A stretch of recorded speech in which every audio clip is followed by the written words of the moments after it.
Welcome to the Wilderness Podcast. We got another sexy late night recording. Such a different vibe. I feel like some kind of talk show host or something. I guess I kind of am. I don't know. So today we're going to do an all about episode, and for the first time we have two guests. So the first, not first Wilderness Podcast, but first for the all about threesome. Very exciting. And we have our first all about returning guests as well.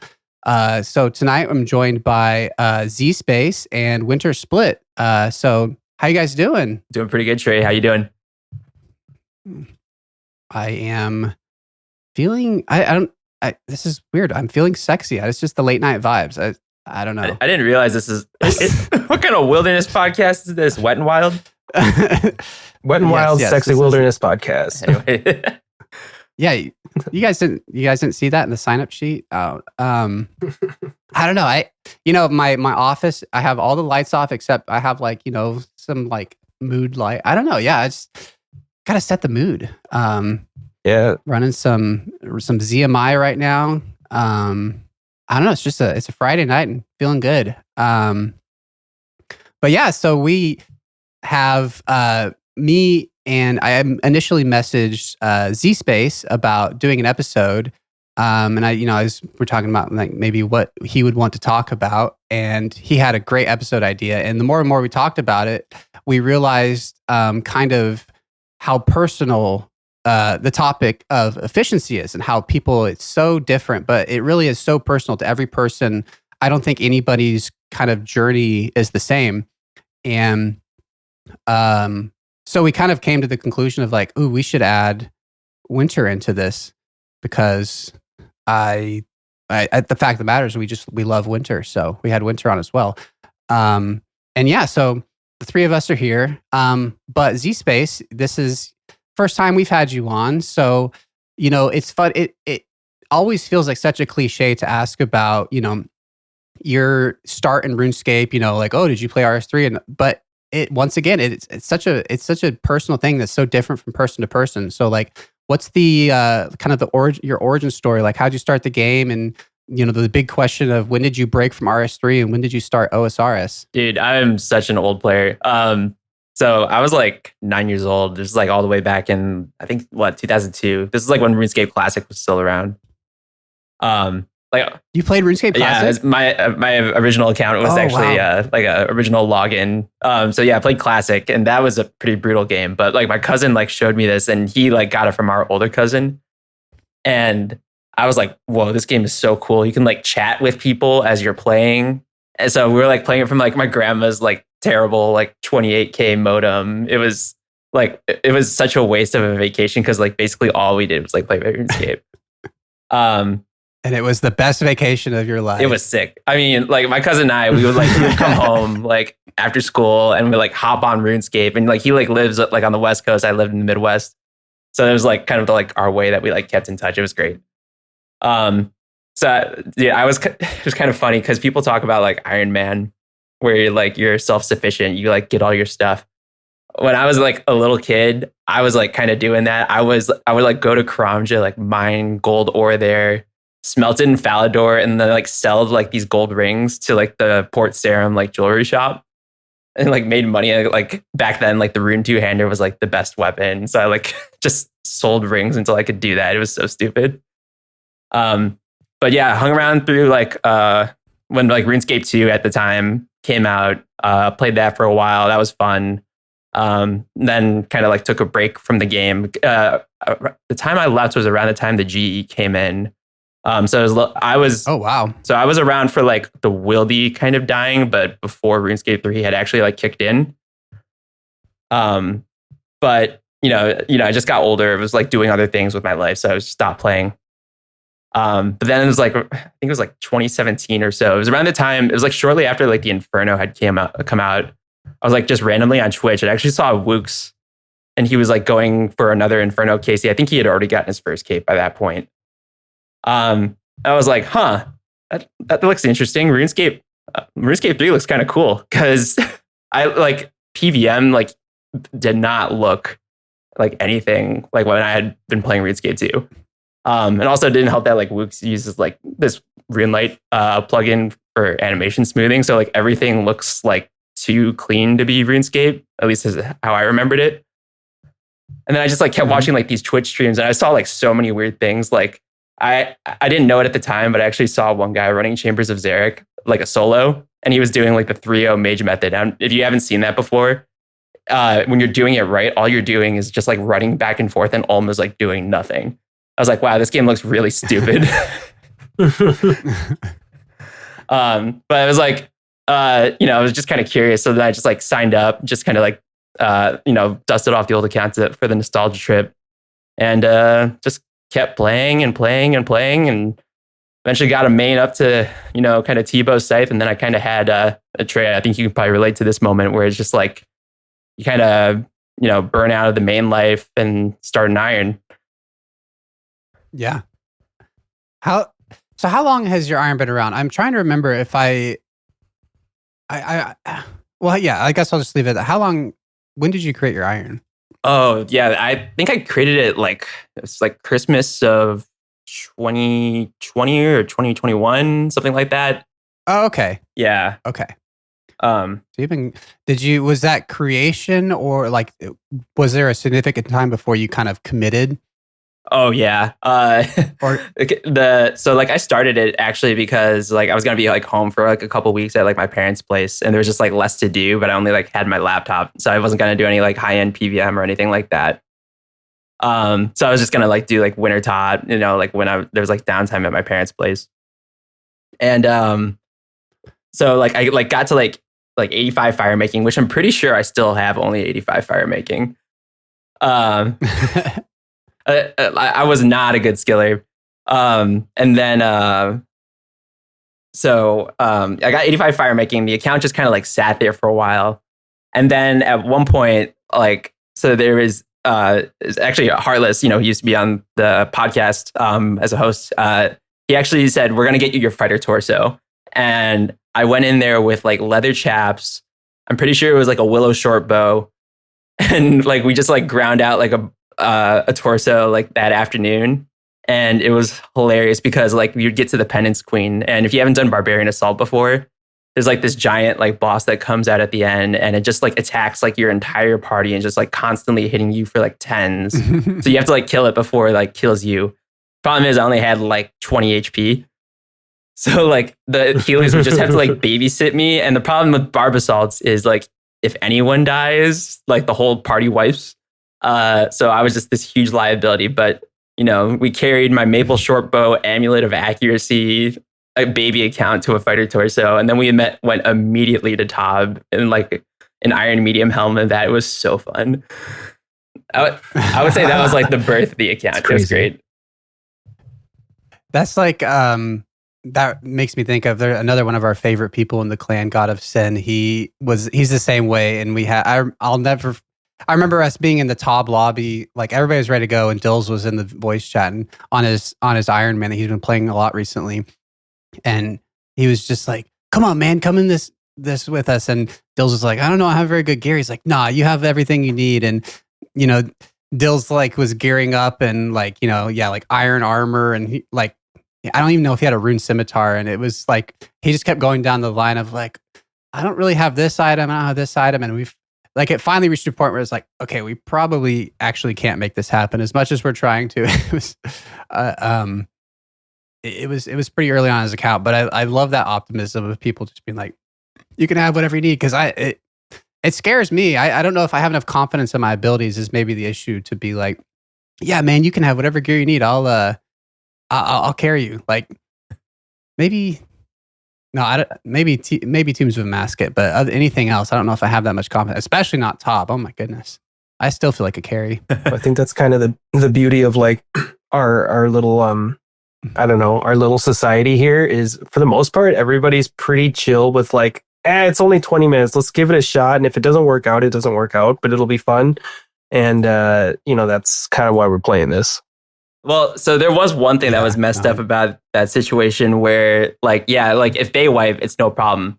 But like, I think like every baby iron can relate to this. But you go to like Wintertot, you get your like 200k or whatever from the loot crates. When you wipe at top, you lose 100k. Oh yeah. And I was like, if I wipe, I don't think I can get my rune short sword out of the chest.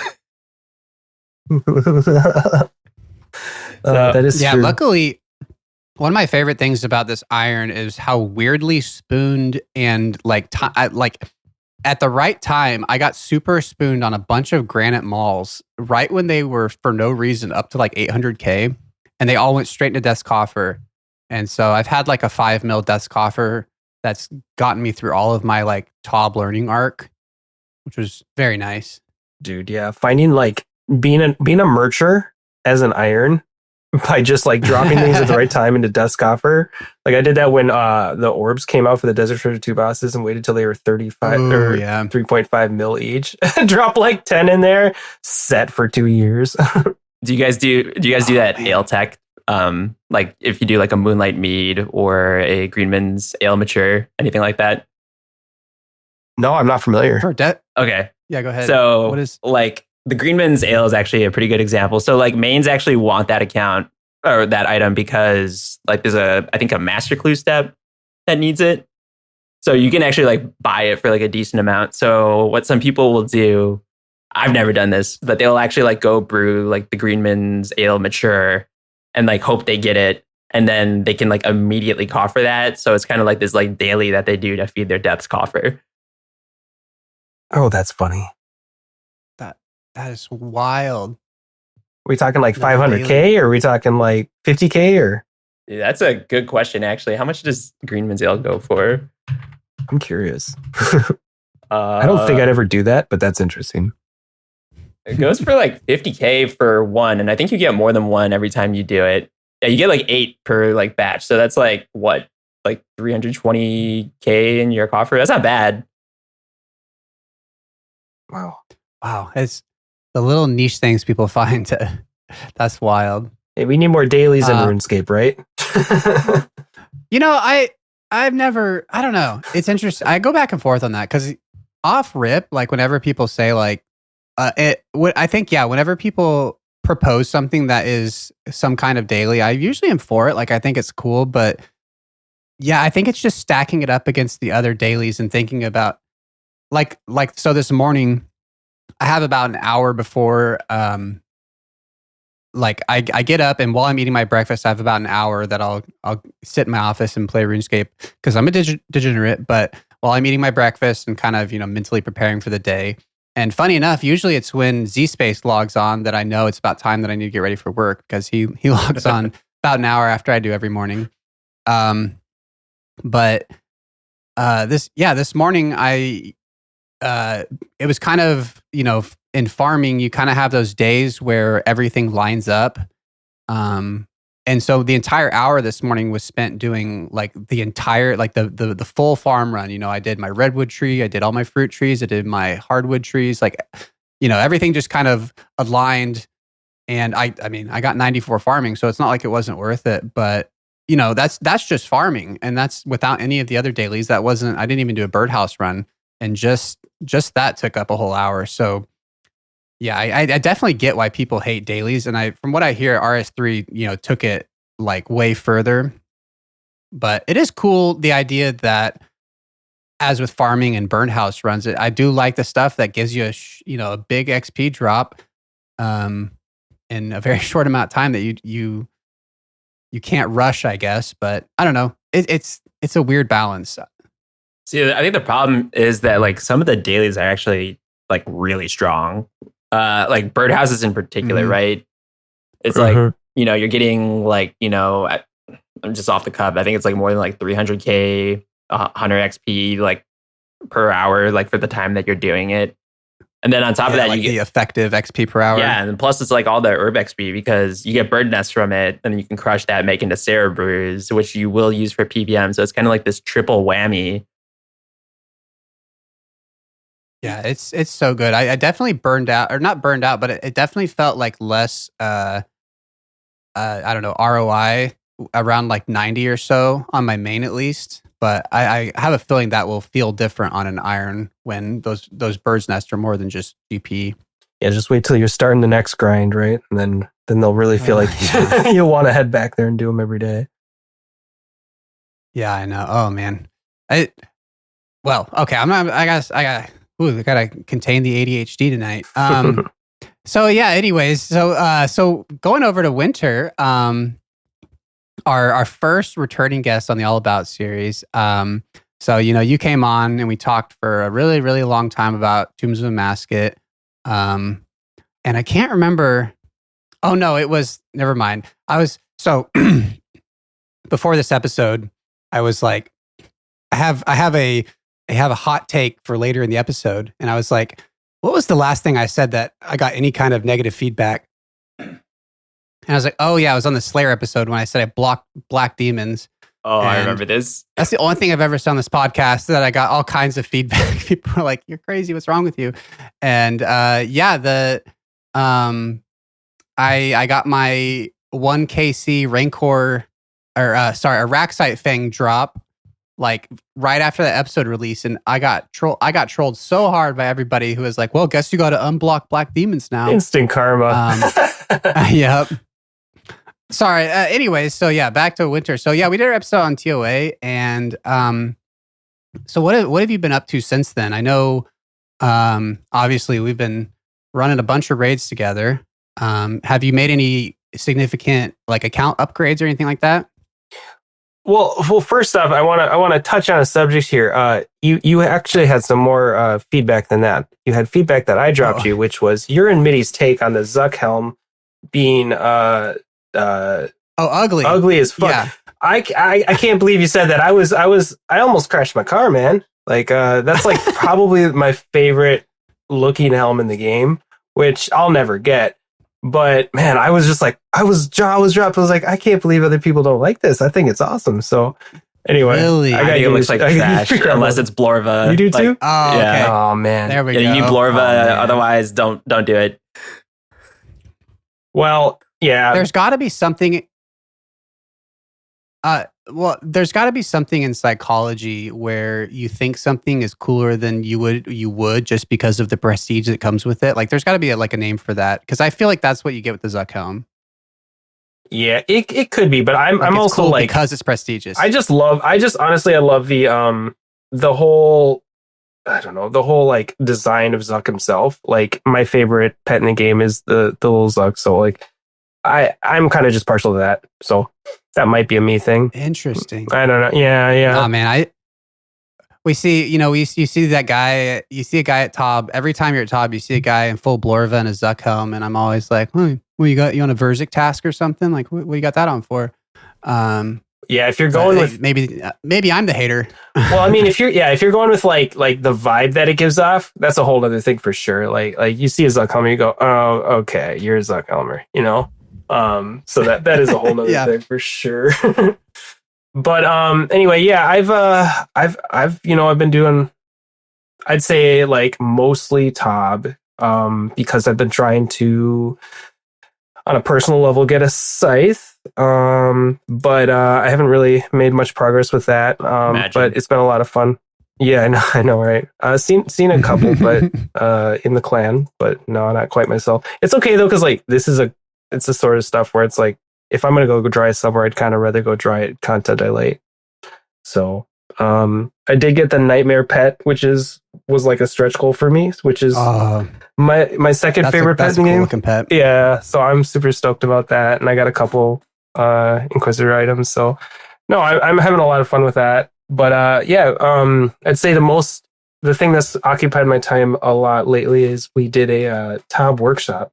That's the third one. Oh yeah, that was super fun. Yeah, it was a good time. Everybody here took place. Trey and Z were pretty big parts of it. And it's the third one we've done. It's kind of been like just the intent of I think, what was the first one, like a year ago? Does that sound right? I think so, yeah. Yeah, that was last June, I think. Yeah. Last June. That sounds right. And it's kind of the intent with it was I was actually a learner in the first one.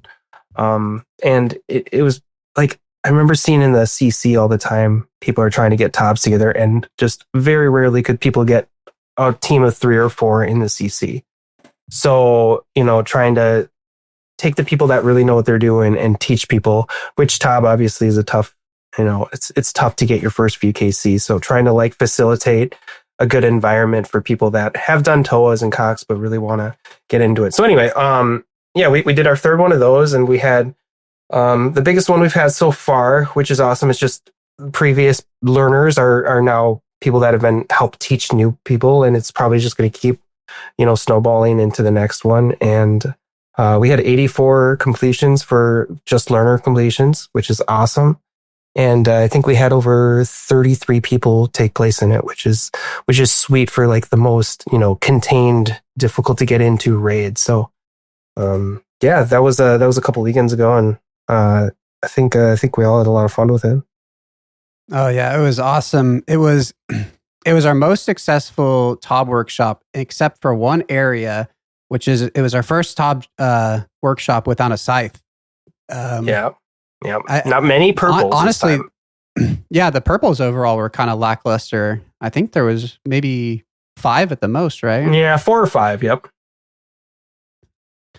Yeah, I'm kind of curious. Like, I hate to see it, but we're saving. Go ahead. I'm kind of curious, like what the average deaths were, and if we were dry compared to that. Kind of curious. Oh, I commented on that. It was 3.3, I believe. 3.3, which was kind of actually lower than I thought. I thought it was going to be higher, but there were a couple completions that had like 9 deaths. 3.3. Dude, the 9 deather was so funny. Yeah. wasn't that one of the purples? It was like 9 deaths? Oh god. Or am I misremembering? That would be how it goes. I don't know. I wasn't part of it. I wasn't part of the 9 deather, but no, yeah, I could never. But yeah, it was pretty great. I mean, we had and so like for those of you that aren't super familiar with TOB, when you have a learner, generally you want to do like a 4-man, and you want to have 1 person learner and like 3 people that are pretty solid carries with it. And we had a pretty good rate of like a third of the people in it were 150 plus KC, about a third were like 25 to 150, and then the other third were just learners with 0 to 25. And that's actually a pretty good rate for like being able to take learners, learn, and still get the KC, which is pretty big. So, that was kind of a luck thing, but it ended up being really good in that regard too.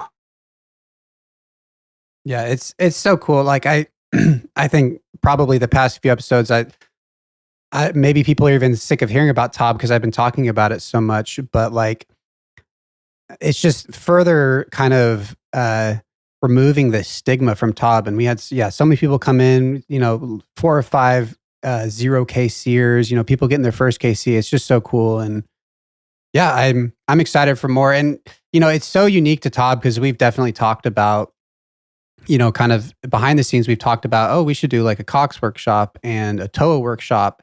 And not to say those things won't happen, but it really goes to show how unique TOB is, because you really do have to organize, you have to organize people, because you have to have the right kind of dynamic, and you have to have, obviously, you have enough people, especially like the teachers and stuff that can carry. And yeah, it's just, events are so fun. You get everybody together, everybody's all hyped up. And when you see, a PB in the clan chat or even a purple, it's from that TOB event. And yeah, it's just a great time. And we just last week announced that we have our next bingo coming up, March 21st. And that's kind of the pinnacle of clan events. It's kind of almost expected of clans, and streamers as well usually do bingos, and it's kind of the time when everybody just gets together and goes DJing hours as much as they possibly can. And yeah, so if anybody is been wondering about joining the clan or anything, if you join the Discord, you can look into the bingo and feel free to join. It's a great time. Yeah, and that's also like that's where most people, I would say that's where I've learned the most new content is during bingos, because your teammates are almost always going to be willing to take you on content that you haven't done before. It's very unorganized. It's just going to be like, hey, we need to get this tile. Oh, I've never done it. Come with, So if you've never done it, for sure, yeah. Jump in. It doesn't matter your level. We'll figure it out, and you'll learn new stuff. Yeah. My first bingo that I did, I was new to the clan. I was a low level, and I don't think I probably got in voice chat the entire time, but I was like, all right, I'm gonna make I'm gonna make myself useful by doing this stuff nobody wants to do, and I was like straight to the golden tench tile, which is something. Aerial fishing is something that pretty much nobody likes to do. And yeah, I got the golden tench, and I went and got a pharaoh scepter, and I was just it's like the trying to be the silent partner of the team that could just get all the worst tiles out of the way, and that was fun. And then now fast forwarding to now, I'm like, I'm gonna be in VC every night. I might take time off of work so I can do even more, and I'm gonna be like raiding the whole time and doing PVM and teaching PVM and stuff. And so just there's a spot for everybody is the point I'm trying to make. Yeah, that bingo environment's like super special though. Like the Tile Workshop is really cool because like, we have like teachers that are like very good at their job, and we're getting people their first KCs. But there's like something intimate about like the bingo because it's like it's kind of like one-on-one like tutoring as opposed to like a one teacher to like multiple learners kind of thing that can happen with Tob or Chambers. And it's also just like much more off the cuff, It's like, oh, we're going to God Wars, I guess, Like that's super cool. I love it. Yeah. Well, yeah, and that's where you get so unique experiences. Like I feel like every bingo I gear up in full Justy and take like 5 people to Bandos, and they're just all in there with their bofas, and we kill it in like 30 seconds or something. And that is a experience that feels uniquely bingo.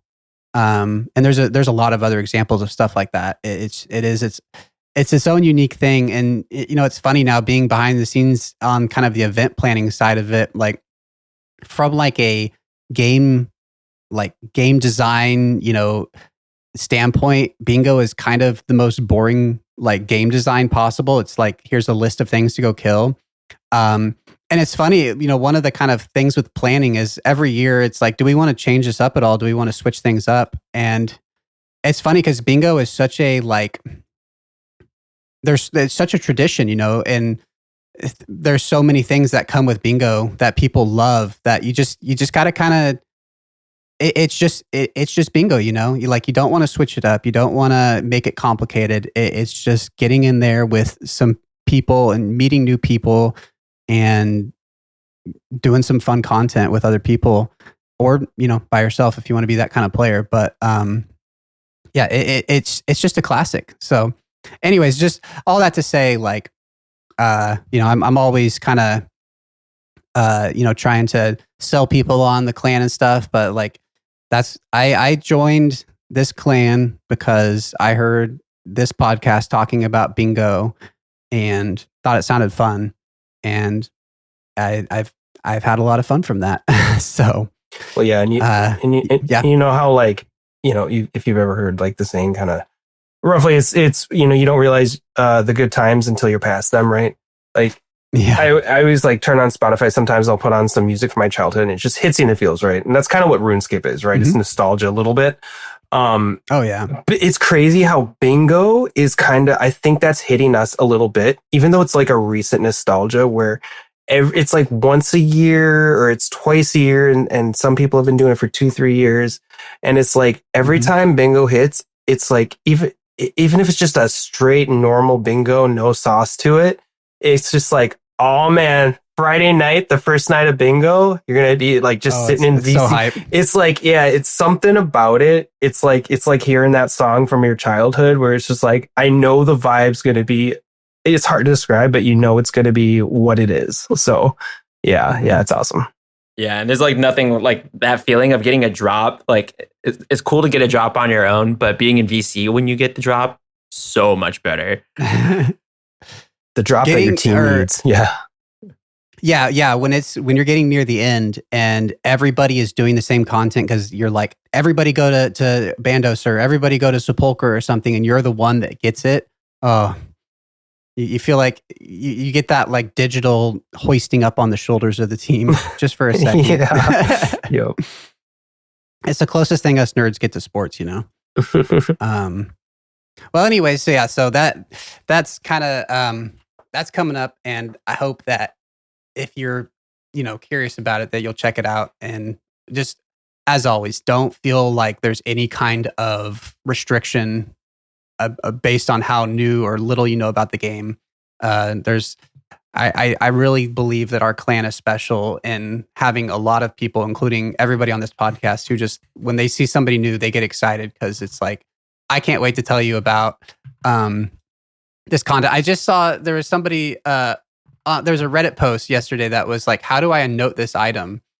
And or they had a noted item. They're like, what is this? How do I make it a normal item? And the top comment was like, it's crazy after 20 years that there's still new people in this game. But anyways, that's enough about the clan and all that kind of stuff. So I'd like to get into the kind of the meat of this episode. So it's such an interesting subject. So our episode today is all about efficiency. And it's hard to even like, efficiency is so like varied, like the concept, and it's so interesting in RuneScape because like I feel like in a lot of ways that's what draws people to the game. It's definitely not the graphics. It's definitely not like, well, not a lot of things. Not the fast hits of dopamine like you get from other games. But I can, from personal experience, there's a lot of instances where the efficiency is the driving factor. Like it feels good to, like, this is such a game. Like, I think the reason why it's so appealing is because like the game is so repetitive and people hate it because it's grindy. But the positive side of that is when something is repetitive and grindy, that gives you 1,000 different times to iterate on the way you do that single thing. And because you have to do it so many times, it's even more motivating to do it in the most perfect way possible. Would you guys agree that that's kind of maybe why RuneScape is like why it attracts people who appreciate efficiency? Dude, I 100% agree. I mean, I think a lot of the fun in this game is kind of like figuring out the routing, like not just from like a big picture, like I'm going to do this skill, then this skill, but it's like, how am I going to like achieve this like immediate task like in front of me? Mm-hmm. And something that actually has been like pretty interesting with a lot of the recent updates is like Jagex has done a pretty good job like adding like these additional routes that are like not meta in like the sense that this is like the absolute best way of doing this from like a time or money perspective. But like they've added like Varlamore Part 2. Like, have you done like any like the Wealthy Citizens or anything like that? Oh yeah. Yeah. I mean, like from like a EHP standpoint, like, that's actually not EHP, but it's at the same time, it's good. And it's also like way more accessible. And, I would argue like maybe even fun. And that, like, there's a bunch of other like content that kind of like fits in that, like Perilous Moons, and like I think all those are like really interesting, and seeing like all the different ways that people are going about it. Yeah, for sure. What do you think about that, Winter? Yeah, I mean, I think, I definitely agree. I mean, it's interesting. Like, there's this game in a couple different ways is like, you don't realize the type of game you're playing until like it kind of like hits you. Like, for example, just like the fact that RuneScape is a turn-based game, but just like kind of a really fast turn-based game.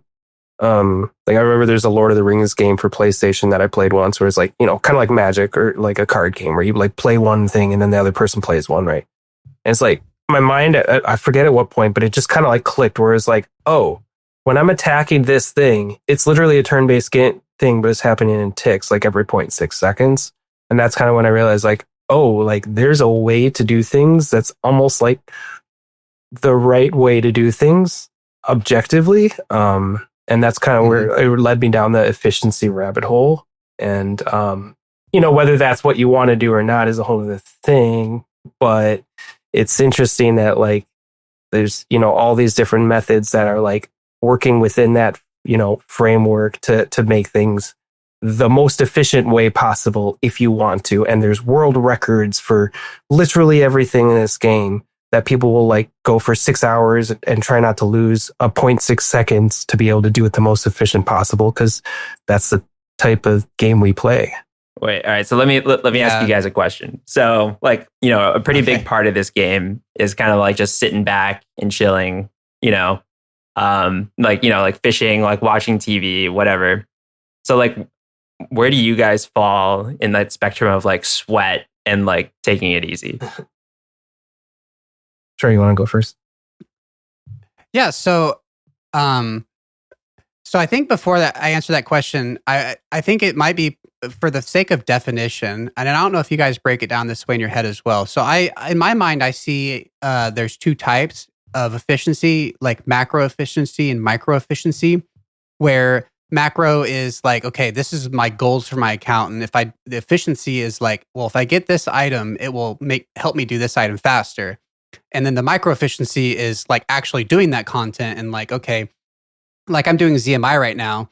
And I know that people do it a lot more efficiently than I do. Like one of my favorite things was finding out that you can do this method where you're on lunar spells, but you use spellbook swap, and then you go to Archaea spells, and there's an Archaea spell called Val Vigor, which transfers all of your prayer points into run energy. But there's a prayer altar here. So, you can restore, basically can have infinite run. And the cool thing about ZMI that, attracts most people to it is that you can one click on the altar and you have like 90 seconds of downtime. That's probably less than that. It might be like 30 seconds. I don't know. It feels like, in RuneScape terms, it feels like infinity. But then when you teleport back on your run up to that altar, there's this really quick like spellbook swap and like tick perfectly, hit the Vile Vigor. I don't know. For me, that felt really good on the micro efficiency side to like hit that perfectly. You want to hear? So as far as where I land, go ahead. Want to hear the secret tech for that one? Oh, okay. All right. So if you're gonna do ZMI, go to World 365, and that's typically where like the guys who are doing 200 mil rune crafting will go. And what they will do is they'll actually like have like two alts set up in like full Justy, and then they'll like take aggro from all the NPCs. And what you can do is, you can take like arrow shafts and like do fletching on the way to the altar. So it's like, it makes like fletching like absolutely zero time. Like I got 86 fletching without ever like actively training the skill. Wow. That is, so did you do like, you're saying you did all of your fletching at ZMI essentially? There was like a little bit like really early, but it's pretty much all ZMI. Yeah. How'd you hear about that? One good resource that I often use is like the Ironscape Discord, which I think the link is actually on like the Ironscape like Reddit, which is like hilarious because like the attitudes between like the Discord and the Reddit are like totally different. But the Discord has like a lot of like very efficiency minded players. There's actually a recent guide that came out called Brusailor, which is actually kind of a portmanteau of two guys, Parasailor and So Iron Bruh. And they like put together like this like massive guide about like, if you want to like max your account, here's like the most like time efficient way of doing it. But like those guys are like so like active in that Discord that it kind of just has like this like culture effect where like everyone like figures out like the most like optimal way of doing things. So you just kind of like hang out in there and you like passively figure out like, oh, World 365 is where, the 200 mil guys are going. And then I just like bum a ride with them. That's crazy. So yeah, like the reason I make sure to differentiate is because I feel like on a macro efficiency level, I find that so fun and so fascinating. Especially so, and I know me and ZSpace have talked a lot of and relate a lot to this, is having a main that we progress very far, and then starting an iron and it just being like starting the game over and knowing what you're doing and being able to really plan ahead and kind of and have a lot of fun with like, ooh, I'm going to do this content and go to this content. But on a micro level, I am probably like awful. I I hate like, a lot of times in VC, especially when we're running raids and stuff in Discord, people are streaming and stuff. And I always hesitate to streaming because I don't want people to see how inefficient I am with like my clicks and all that, losing ticks and stuff. But so yeah, I'm probably the least efficient person on this podcast right now as far as like overall. But I feel like that's maybe something that everybody feels. I don't know. What about you, Winter? Yeah, I think you hit the nail on the head 100% as far as how I feel about it too, macro and micro, where, yeah, it's like over the next 2 years with my Iron Man, how efficient am I going to be? Versus right now, I'm Zare Blood Rune crafting. How efficient am I in my pathing to not waste time? And you said you're more efficient. You think macro and less micro. Is that kind of where you said?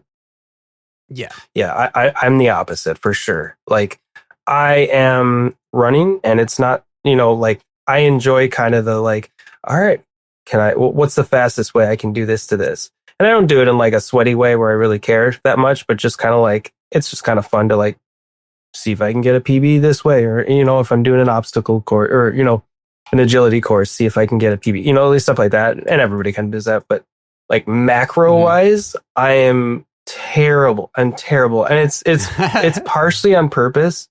And it's partially not. Like, for me, like, I don't know. I have the attitude with RuneScape where it's like, I'm not ever, and I'll eat my words if I change this, but I don't think I will ever try to max because, when I got my, combat skills to 99, it kind of just takes that little bit of fun out of like, well, why am I training Slayer now? I guess I can get my Slayer level up, but like, I'm not training anything else. That kind of sucks. So like the thought of like rushing to 99 magic or 99 strength is kind of like dull to me because I know it's taking away enjoyment later.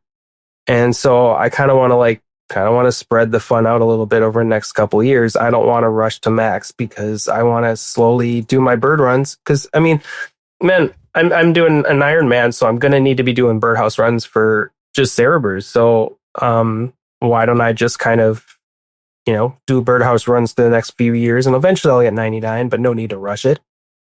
So like attitude wise, I just kind of like have a general. Well, we're going to be really inefficient with this, and that's totally fine with it. Is there anything on like the other common, especially Iron Man dailies that you've been like lacking on? Maybe. Oh yeah. I do. Oh no. So I'm with you. I'm in the trades, right? So I don't really have the opportunity to do anything that's not like dailies, and that's pretty much it. Like I can't really AFK at work. So I pretty much park myself in front of like birdhouse runs 3 days a week, and that's pretty much all I'm ever gonna do during the week if I'm not playing at night. So if I'm gonna do a herb run, it's probably once or twice a week, and that's literally all I'm ever gonna touch with that, which is totally different from a lot of Iron Men. So, what about something like farming contracts? Do you do those? I bet I've done less than 50 in about 5 years. How? This is a secret intervention. Which is shocking to Z-Space, I know. Sorry, I feel like this maybe is... I should explain this as maybe an inside joke. This was something in the Discord today that a lot of the Ironmen were posting their completed farming contracts, and Winter was getting a little shit for having so low of a number. So we're having a little intervention with him. What's funny about this is he was like complaining, what was it, like the other week, where you were like, yeah, dude, I don't have any snake grass seeds. And meanwhile, I'm like, why do I have like 3,000 snake grass seeds in my vault? Yeah. Yeah, because how many? What contracts are you up to? Sorry, what? What's your contract number? What are you up to? Like a bit over 1,400.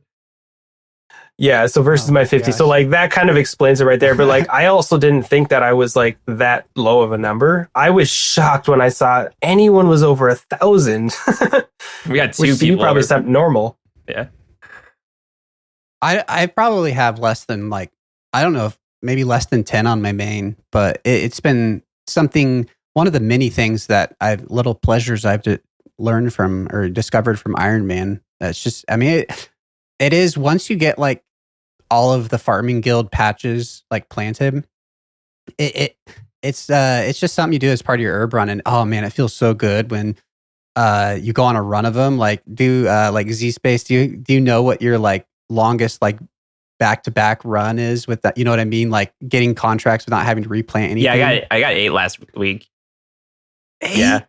Oh my gosh, I think maybe 4 or 5 is my longest. That 8, that almost like that almost wipes the map, right? I mean, yeah, there's the herb patch, wow. the tree, the Celestris. Yeah, it's 8. Yeah. I got I think I got everything minus the potato cactus, if I remember right. Wow. That's going to be a hard one to beat. That's incredible. Yeah. Anyways, I'm sorry. I had to give Winter a little shit about the farming contracts thing. We just were talking about it today. It's totally fair. But so,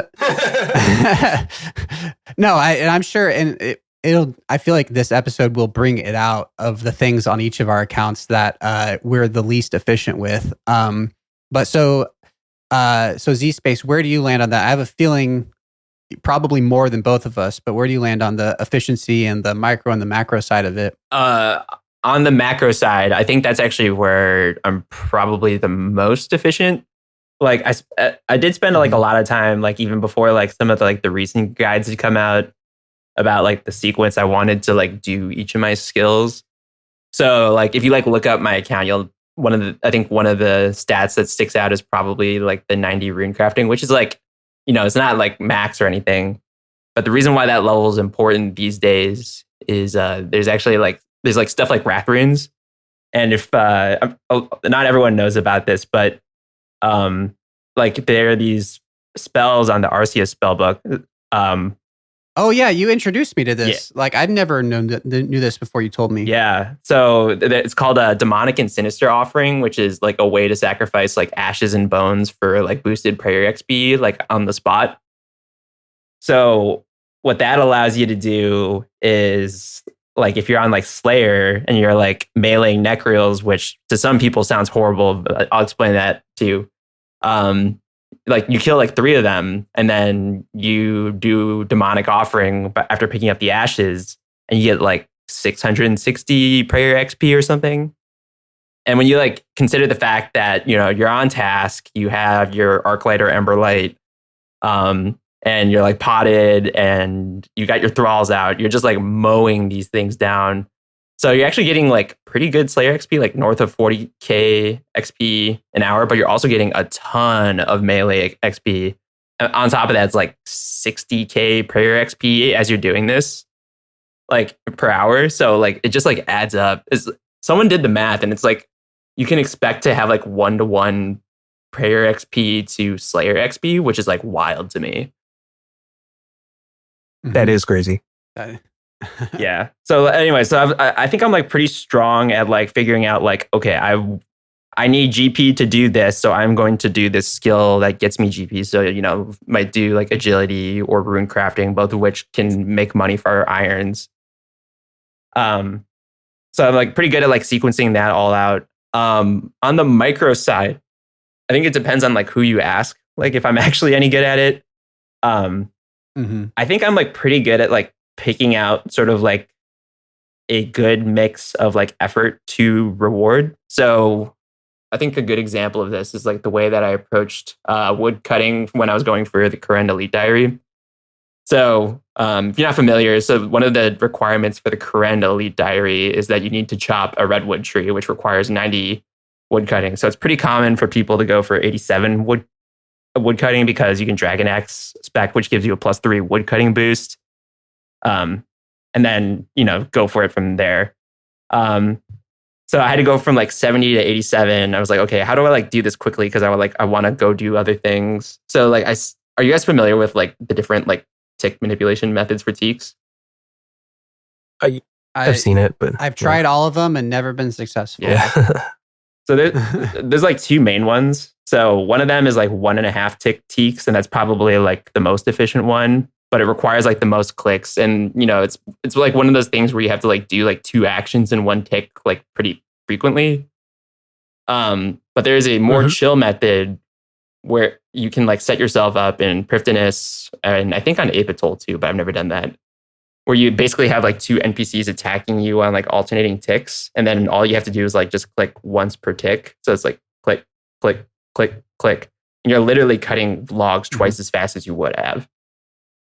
So like I will tend to pick like a method that is not that might require a bit more effort, but isn't like as complicated on execution, and pick up like a good chunk of the rewards, but maybe not optimal and like, you know, the EHP sense of the word. So on a macro level for that specific thing, so you're training for Corinne Elite, so your focus is woodcutting, and when you're on your computer, you're doing or you know, when you're active, let's say you're doing this 2-tick teaks. So since you're on the macro goal level, you're going for woodcutting. Does that mean that if you're AFK, are you still doing AFK woodcutting, or did you switch to something that was more efficiently done AFK for those times? Yeah.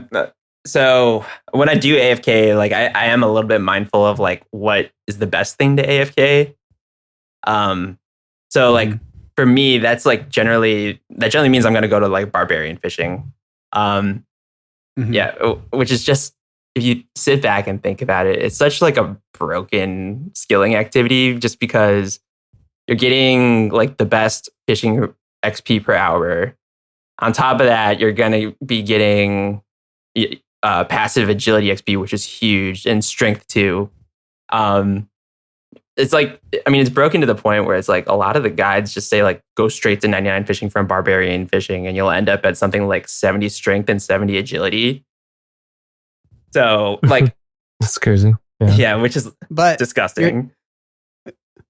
But you're saying that's what you do AFK, but barbarian fishing is also known for being the fastest fishing XP if you also 2 or 3 ticket, or you know, tick manipulate it.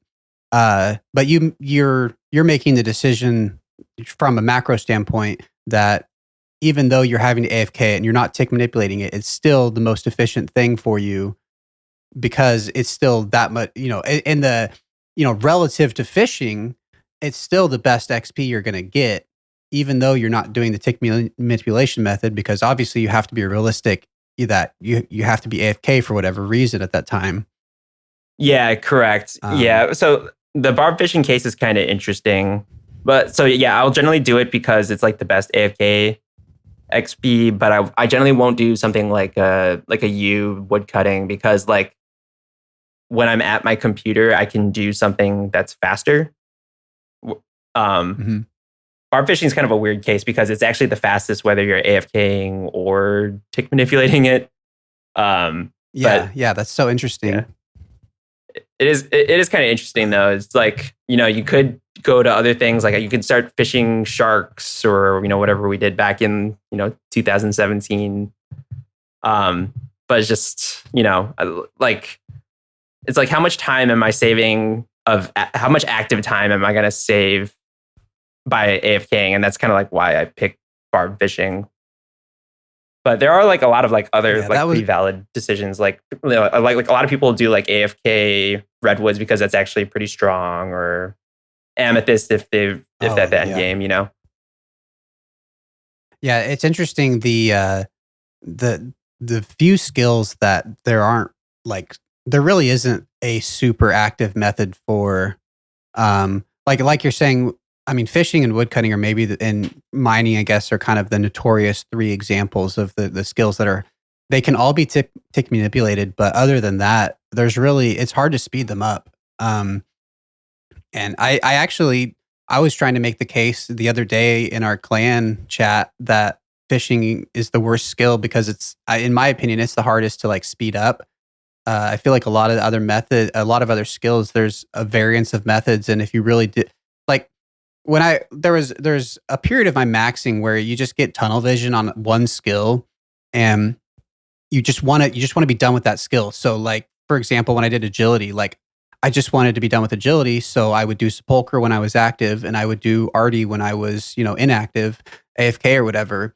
And you know, unless that's the last skill you have to do, you could make an argument from an efficiency standpoint. It probably would have been better if I had been working on one of the other skills. like those 3 gathering skills that are a little harder to speed up. But it yeah, it's interesting. It's hard to.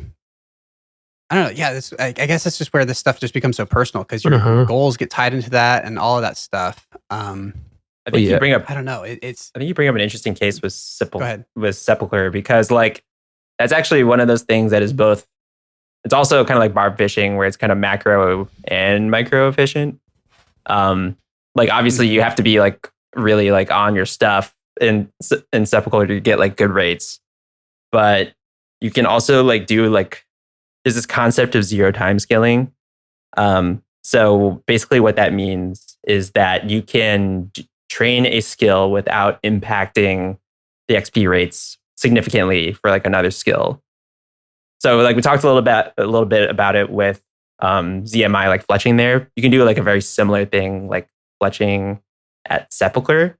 And on top of that, like Sepulcher like just spits out so much like resources. Like if you were to do that like from a fresh iron, like you would end up with like a decent amount of money going to 99 plus like all the RANRs for like prayer pots.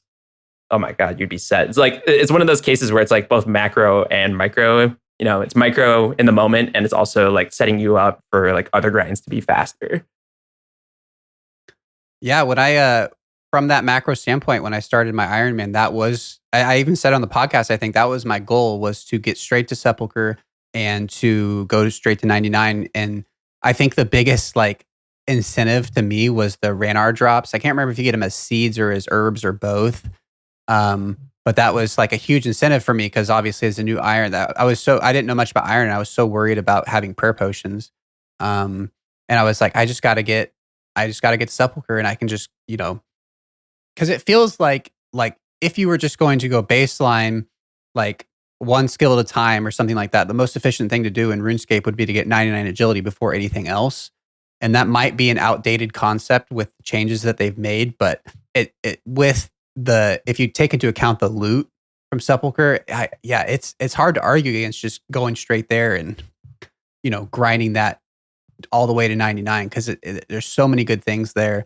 And despite the changes, 99 agility is still like absolutely huge for any account. Yeah, for sure.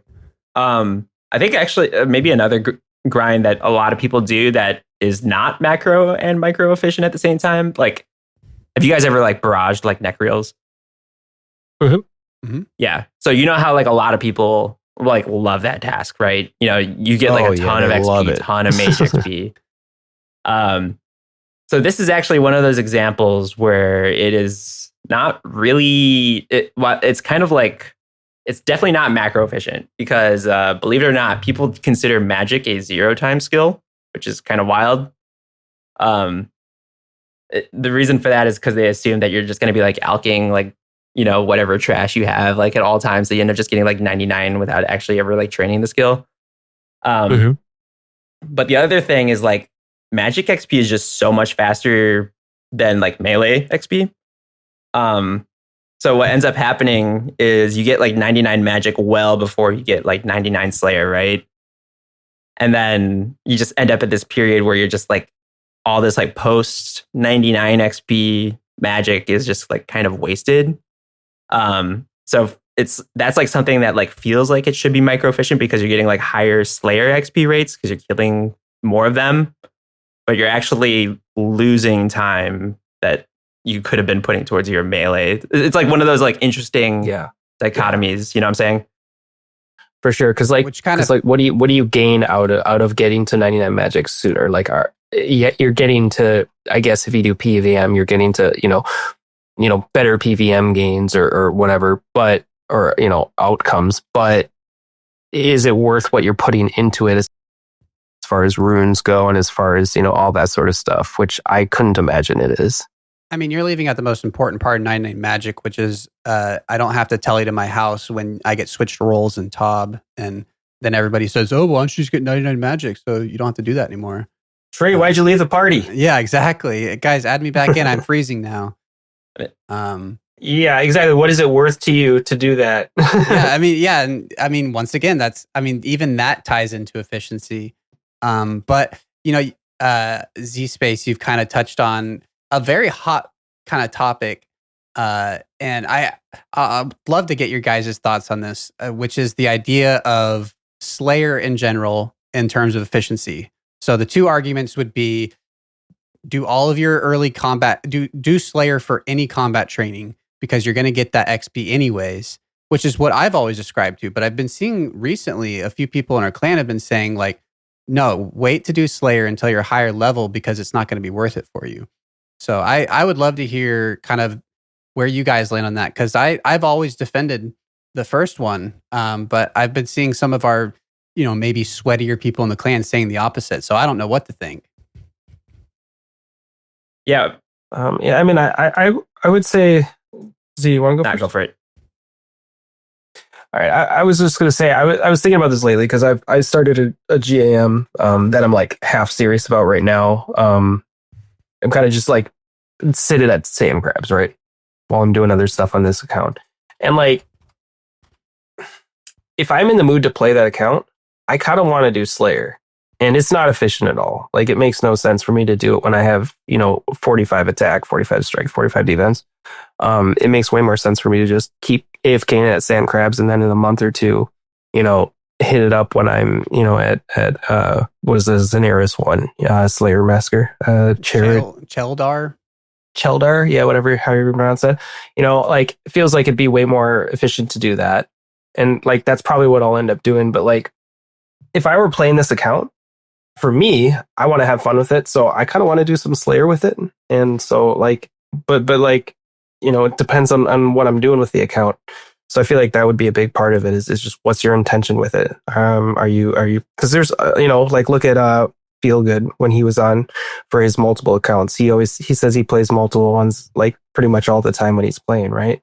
So like he's probably doing his, if he's just doing one on the side, he's probably going to be treating that one differently than if he were playing it as his main account, even as Slayer. So yeah, where do you land on that, Z? I'm on the total opposite end of that spectrum. So I am an early Slayer hater. And anything that you can do to speed that up is the best. Like, I actually advocate for, if you get lamps, dump them on early Slayer if you're not like 58.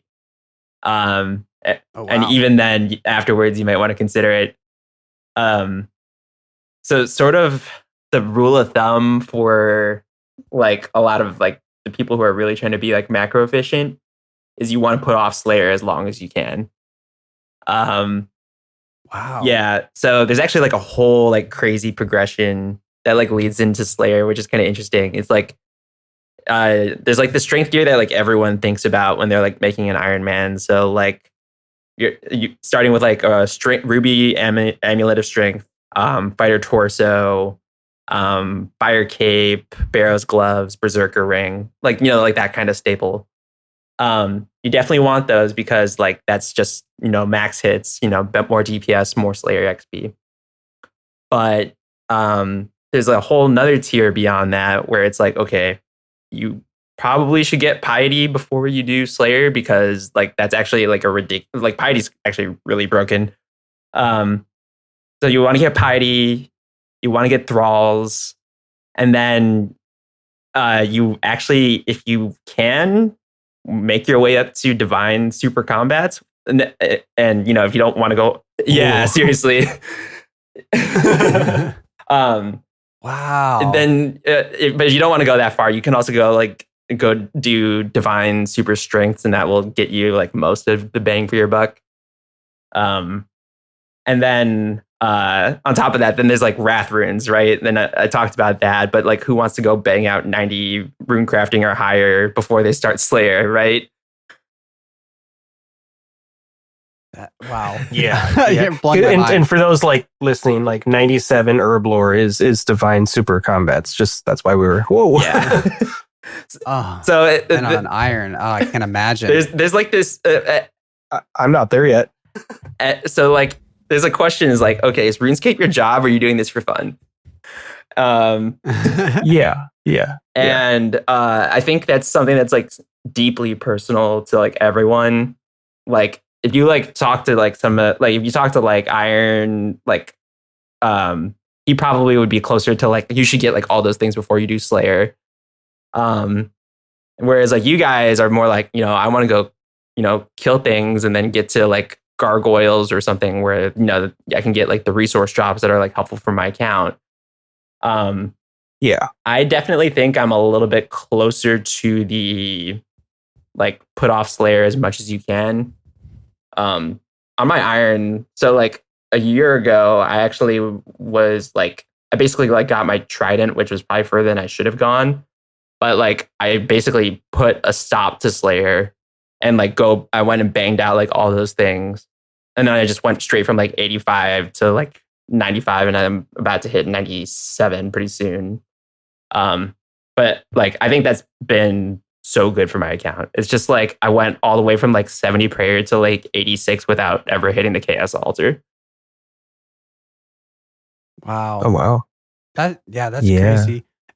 See, and it goes to show like the funny thing about efficiency is so much of this game, for me at least, is like what you just said, hearing that and just kind of, I won't say blindly following it, but just taking it as gospel that people smarter than me have figured that out. Because in my mind, like the idea of doing all of that to save time and then going back to do, you know, having divine ranging potions on an iron, or divine super combats on an Iron Man, and then going back and using that for cave crawlers. And like, it feels like there's no way that mathematically is faster. But, you know, I hear people who I know this stuff better than I do say that. And I just kind of, I'm like, okay. And, you know, and I think a very important part of this is what you were saying, Z, about it. You really have to take it in context of efficiency, like versus fun, because I tell people, I try to say this as much as I can when people are talking about like, I hate this grind or I hate what I'm doing. I always I always try to tell people the biggest XP loss in the entire game is burning out. And don't get me wrong, always an extremely important thing to mention. Not playing this game is a very good thing to do and something we could probably all do a little more of, but we'll take that out of the equation. You know, grinding stuff that you don't enjoy, or even on like the micro level, forcing yourself to be like, I don't know, like it really does come down to a personal level where, like I think of this as such a small thing, but it's funny to me when we do TOBs, how someone like Winter will always start Maiden with his Bofa out just to get like one shot off on the way running up to the boss. And I don't know, that's like one of those like efficiency things that I never take the time to do. And it would add more, it would actually, I feel like personally make the boss less fun, because then I'm pulling out my Bofa, I'm shooting at the boss, I'm trying to switch to my Dragon Warhammer and hit the spec when, I don't know, it overwhelms me. And that balance, it's just so, it just goes person by person. And I think it's very important to take in, like to hear someone like Z Space who's gotten this knowledge from even higher up, you know, people who've done even more of the calculation, have the knowledge, but, you know, taking this knowledge from, you know, more experienced, intelligent people, and, you know, filter that through like, do I actually want to do it, or just trying that stuff out and, you know, examining like, do I actually enjoy this? It's one of the reasons I actually still like Gnome Monkey. I always treat his guides, I feel like his guides have a tone of like, this is the most efficient way you can possibly do this, but you don't have to, kind of a thing. And it is like that. Yeah. Yeah. So efficiency versus fun.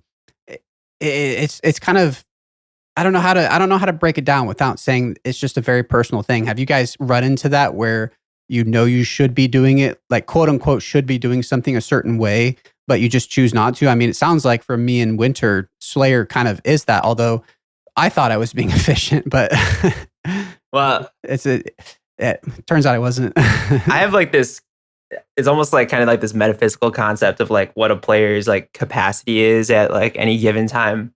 So it's like when you start playing this game, like it's like it's overwhelming. You're still like you're using a lot of brain power to just like do the menus, but like as you play more, you kind of like start considering like, okay, what's like that next most efficient thing, rather than like what's the most efficient thing. You know what I'm saying? So it's like, how can you like incrementally just get better and better at the game, even if you're not doing anything that's like traditionally seen as like an efficient thing, like tick manipulation. Like, I think it's pretty natural for like players, like, oh, instead of like mining iron, I'm gonna go try a volcanic mine with the boys. Like, that is something that is actually like fairly low effort, but actually gives you like huge returns right there, right? And I think there's like a bunch of skills where it's like, oh, I'm gonna go, instead of doing AFK carom wands, I'm gonna go to Temperos instead, which does give you more XP. And then you're like, oh, maybe I want to go a little bit faster. Let me try 3-tick barbarian fishing, which is actually for those like who are trying to get like dip their toes into tick manipulation. Look up 3-tick barbarian fishing. It's actually pretty good for the amount of effort.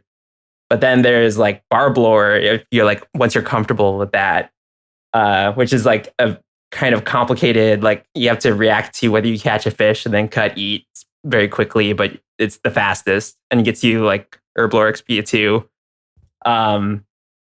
Yeah, like you don't have to tackle the whole efficiency thing all at once. I think there's a lot to be said of just like, kind of growing into it, like figure out where you are as a player, what you can stand. Maybe just try expanding out just a little bit more. Yeah, it actually it kind of invokes what a few of the people who we've had on these episodes, but it makes me think of when Dakota was talking about that feeling when he got Inferno of, I never thought this was possible, and now I kind of want to push that even further. Taking that concept and putting into like efficiency of, so like my introduction into tick manipulation was gem mining, the like 3-tick gem mining, and I did enjoy that a lot. It was, that I like to say, it tickled my brain, like just the way that whatever it was about that, I've never liked, wood cutting tick manipulation or mining tick manipulation. Oh, this is mining, sorry. But, fishing tick manipulation, any of those other methods, any of the other mining methods even, but something about the 3-tick gem mining, it was like clean. It felt right. I like click here. It's like bop, bop, bop, bop, bop, bop. That sounds so dumb, but there was just a rhythm to it, and it felt good, and it tickled my brain. And so I tried the other tick manipulation methods, and I didn't really enjoy them, but I tried that one and I liked it. So it really is this kind of overarching thing of, just try different things. And as you see what you like, you can kind of expand in those different avenues of that method or that type of method. And you never know what you're going to like or won't like. Did you ever try your hand at any tick manipulation? No, I really haven't, because, and it's not to say that I don't think I'd like it. I think it's, and this kind of plays to like take an expanded view of all this, which is like 5 years ago, I probably would have. Now I kind of play like after my kid's asleep for 2 hours a night. And so, when I'm on, it's pretty much, I'm going to do what's fun. And to me right now, like tick manipulation, going in a circle, doing, like we were talking about before the show, like 3-tick granite or something like that. Like it'd be fun to try it for like 5 minutes, but I'm not going to be doing it for long enough where, it's going to be efficient for me. So most of the time when I'm doing any sort of skilling, it's going to be if I'm watching a movie, and I'm on a tablet or something. So I really haven't dove into it, but it's not because it doesn't seem fun. It's just for me personally, it's like it's a time thing. And if I'm going to do something fun, I'm going to do something, for me, that's like, doing something in VC with my friends or something like that. So yeah, that's pretty much, I'd say, where I'm at with a lot of that most of the time. Yeah, I think that makes a lot of sense. Like your day job is in construction, right? Yeah. Yep. Yeah. I wonder if that ever plays into it, where it's like, you're doing, I suppose on an average day, you're probably doing a fair amount of manual labor, right? you get home, you probably just like, I do not want to be sitting upright at my computer desk, clicking at 100 beats a minute plus, for, an hour. My entire maxing grind. Oh my God. Well, and then like, honestly, this is something that like, I didn't figure we'd go into, but a lot of it is, and we all play instruments, all three of us. Mhm.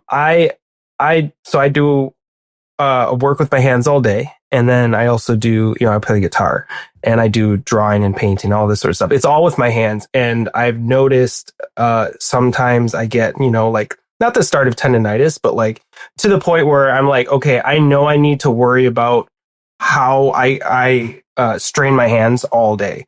So listening to podcasts, whether it's the Save podcast with these crazy gamers that are doing 6-hour sessions of tick manipulation or whatever it is, I go, okay, I know I'm like 30 years old here, right? So when I'm 60, I'd like to still be able to use my hands and do everything I do. So I don't want to waste it doing a slightly more efficient method in a video game, So like that is a part of it where it's like, she'll get half the rune crafting XP or whatever it is, the mining XP. If I just kind of click on it every so often, it's not nearly as efficient, but my whole life goal, like, yeah, if I don't develop wrist problems, which does happen, that's a win for me. So like, I've not even really thought about diving into that stuff too much. I'm going to save my wrist pain for when I'm doing 3 tabs in a row, that sort of thing. So yeah, I've got a ton of respect for that. I used to play Super Smash Brothers Melee. And that is a game just because like the GameCube controller is this like ergonomic nightmare that would just like destroys people's wrists. So luckily I managed to dodge it. I have 5 years of playing and didn't break my wrist, but I got respect. Yeah. Speaking of being in oh, sorry, go ahead. Go for it, Trey. Oh, well, so speaking of just random being in construction, today at work, I was trying to play RuneScape when I shouldn't be on mobile during work. And one of the apprentices walked up to me and he like saw my phone. He's like, "Are you playing GTA at work?" I was like, put my phone away. Like, you didn't see anything. Just don't ask any questions.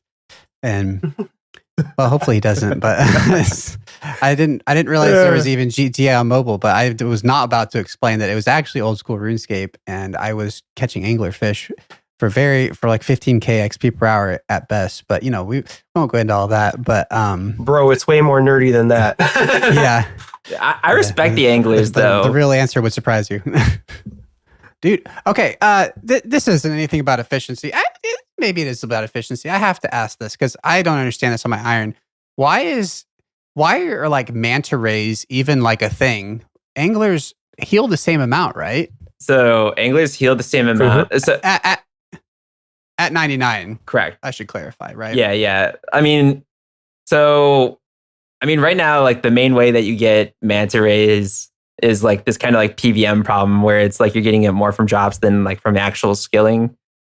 Because you can't get it from actual skilling, correct? I mean, fishing trawler, and maybe do you get it from Temperos? Maybe I think you get from Temperos as well. Yeah, but you never go and catch. You never go and specifically put out a net and catch manta rays. Absolutely not. As a matter, like pretty much like I don't know if you've gotten to this point in your account yet, Trey, but you get like a bunch of manta rays from Zulrah and Vorkath, and like you should just use them as you get them.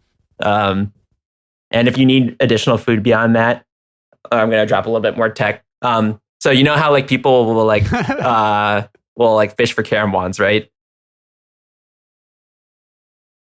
Okay. Yeah. Do you guys know that you can mine for caramwans? No, please explain. A carom rock? Kinda. So you're actually I'm on my way. If you want to be like a gig nerd about this, I'm gonna call back to what Trey was doing with like the tick manip gem mining. So you do that, and then you sell the gems to like Tia Dash or whatever, like one of the guys that from like Taibawani. So you get like the trading sticks, right? And then there's another guy who sells raw carom bonds. So you buy out his stock with GP, And then there's like a little like errand boy like right next to him that you pay with the trading sticks, and he banks your carom bonds for you. So you world hop and you buy your carom bonds that way. It's actually like way faster than fishing it. Wow. So like if you need short-term food, like that's the tech. So those are the things. Those are the things with RuneScape that I'm going to be honest with you, like kind of stress me out. I don't know do you guys play leagues, or have you ever? Nope. Nah, not while I had an iron. No. Okay. So when people like they do their game plan and they like, like I'll pop in our Discord, the like leagues 4 or whatever, leagues 5, like, okay, hey, I'm planning to do this and I'm doing this and that. I'm gonna first go here and then do this and do this. Like, man, I see that and it just almost gives me a headache. The amount of like different options, it's over. Like you said before, it can be overwhelming with how many like different ways you can do things. And like that's a perfect example of, it's like, how do you know that? And then like there's so many different options for it where I almost go like, man, I don't even know all the options, so I don't even know how I'm going to be the most efficient at this. So it's almost like, man, I'm just going to not stress about it and do what's inefficient. and that's kind of where my mind goes with a lot of this stuff. No, I totally get it. For me, like, go ahead, Trey. I think like it's interesting. Yeah. So like you're talking about a way of doing mining. And I think this game is very interesting, and streamers have really shown, because it's their full-time job, they've shown like how differently you can play the game if you're active basically 100% of the time that you're playing. And I think like what you're saying sounds really interesting, but with the balance of the game that I have, like essentially what I'm trying to say is I feel like I'm never going to actively train woodcutting, mining, or fishing, because those are so simply done AFK, and so much of my account is done on mobile AFK, throughout just general life stuff. And something that's been very interesting, maybe slightly frustrating on my Iron Man, is realizing, no, actually, it's not really any different between accounts. Maybe it's just because I'm doing it again, but how many AFK grinds are held back by active grinds I have to do. So something like this, I've been wanting to do this ZMI rune crafting, but I feel like I can't do it until I get the full rune crafting outfit, which is a much more active thing. So I have to do this active thing to unlock this, relatively AFK thing. And that is so true. It almost applies. They've been doing it a lot because they've been releasing a lot of things that have these, kind of like mixology is another example of, oh man, if I get that reagent pouch, I can do much more AFK herblore, but I have to do this super active method of mixology, super active as in I have to be at my computer paying attention 100% of the time. Maybe it's not necessarily sweaty, but attention wise, it's 100%, because you do not there's no downtime at all if you're doing the, skipping on the, whatever. But, that's where, I don't know, that skilling is so interesting when it comes to efficiency, because you really have to, and this is more so me going back to when I was on my main doing the maxing grind, you really like have this mental spreadsheet, or some people have the physical spreadsheet of like breaking it down into like, I have this much AFK time in my day and I have this much active time in my day.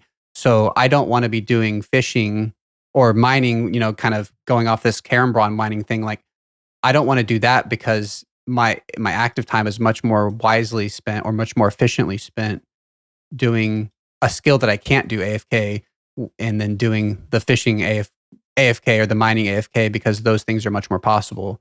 Yeah. I think that makes sense. I think part of the reason why I make the decisions that I do is like, I actually try to, like, maybe not as much now that I'm in my PVM phase on the account, but like I actually like did not want to like play the iron like too much from a time perspective. So like I still wanted to get like the progress, but I wanted to like shorten the amount of time there so I could like go do like other things in my life. And that's actually what kind of like drove me to like the efficiency thing. Like I don't generally like AFKing RuneScape. I'm not the sort of person that likes to like split attention more than I really have to, because I feel like, you know, it's a really busy world. Do I really want to like split my attention while I'm relaxing? Not really, but that's a personal choice. And I think that's a whole other episode, honestly. Yeah, probably. Yeah. But yeah, that's kind of the reason why it's like, you know, I like focusing on one thing. I have limited time to an extent. It's like I'm going to go hard when I am playing the game. Yeah, no, that's awesome. And it's just, once again, just really goes to show how this is so personal. Yep, it totally comes back to like what you want from this game and from your account, because like I'm hearing three completely different things here, as far as what we're all trying to do. Like your end goal, like our paths are clearly different, but they're different because they're leading to different places too. Like Trey, with what you were saying, like I can relate to you a lot with, when you were saying you have so many goals that you want to AFK. But I had the exact same thing where I wanted to get to blood rune crafting so that I could just like have something easy to AFK kind of while I'm doing other things. You know, if I do D&D or something with my friends, I can do that. And it was like Guardians of the Rift was just bottlenecking me for, you know, because I can't AFK that. I have to actively do it in my 2 hours a night, and I didn't want to do it. And so it took like 2 months for me to get up enough time to be able to get up to 77 rune crafting. And it was like, for me, that was like, oh, this is terrible. I don't want to do this. I want to, when I'm actively playing, I want to do something that's really enjoyable. So I kind of do what you try and do, Trey. It seems like where you're like, I'm going to AFK the things that I can AFK so that when I'm on, I do what I really want to do. You know, it's interesting. You guys both mentioned Guardians of the Rift. Are you guys doing mostly masses? To be fair, yeah. Yes. Something that you guys should try out. Try doing solos. They're not like sweaty and like I have to click a lot. It's actually more of like I need to make the right decision as to like when I drop off my essence. But you actually get more pearls per hour. It's like similar levels of effort once you get like the decisions down. But it's also like more chill because you get to start the game when you want to, rather than being, you know, a slave to the Guardians of the Rift world. Yeah, I have heard that too. Yeah, and that's exactly what I heard. Is like there's more effort and brain power investment in the beginning of it, while you like similar maybe to learning like solo Olm. Like it's a lot to like mentally digest what's going on, but then once you do, it gets really easy and it's satisfying. Is that kind of what you feel? Yeah, but it's like the right level of engagement. It's kind of, I think Sepulchre is in the same level too, where it's like there's just enough stimulation to like keep things interesting, where like the grind doesn't feel like as boring, but not so much where you're like exhausted. You know what I'm saying? Yeah. Yeah, it seems like in my experience for the it's kind of the same as Wintertot and Temperos, where it's really just like solo is all just setting it up, and then it almost feels no different. Solo Temperos is really nice too. Yeah, I mean, it's not efficient, but it's chill. Yeah, I like it. It's not efficient. Oh my goodness! I just need I need a RuneScape like coach. I thought that was way more efficient. Shows what I know. I've heard the fire method's pretty good XP. Is that it's not efficient for points? I think it's the other way around. It's better for points. Yeah. Is it? Oh, is that it? Is that what it is? Yeah, because you're basically you're kind of giving up the XP for the sake of points, I think. Oh, true. Yeah, I think like Temperos is interesting, like because like the fish barrel is like it's actually like a pretty good, like if you're gonna AFK, get the barrel. But like solo methods are actually like pretty good because I think you get like, it's been a while since I've done this, like 70 or 80k XP an hour, and honestly, like solos are easier than Mass World.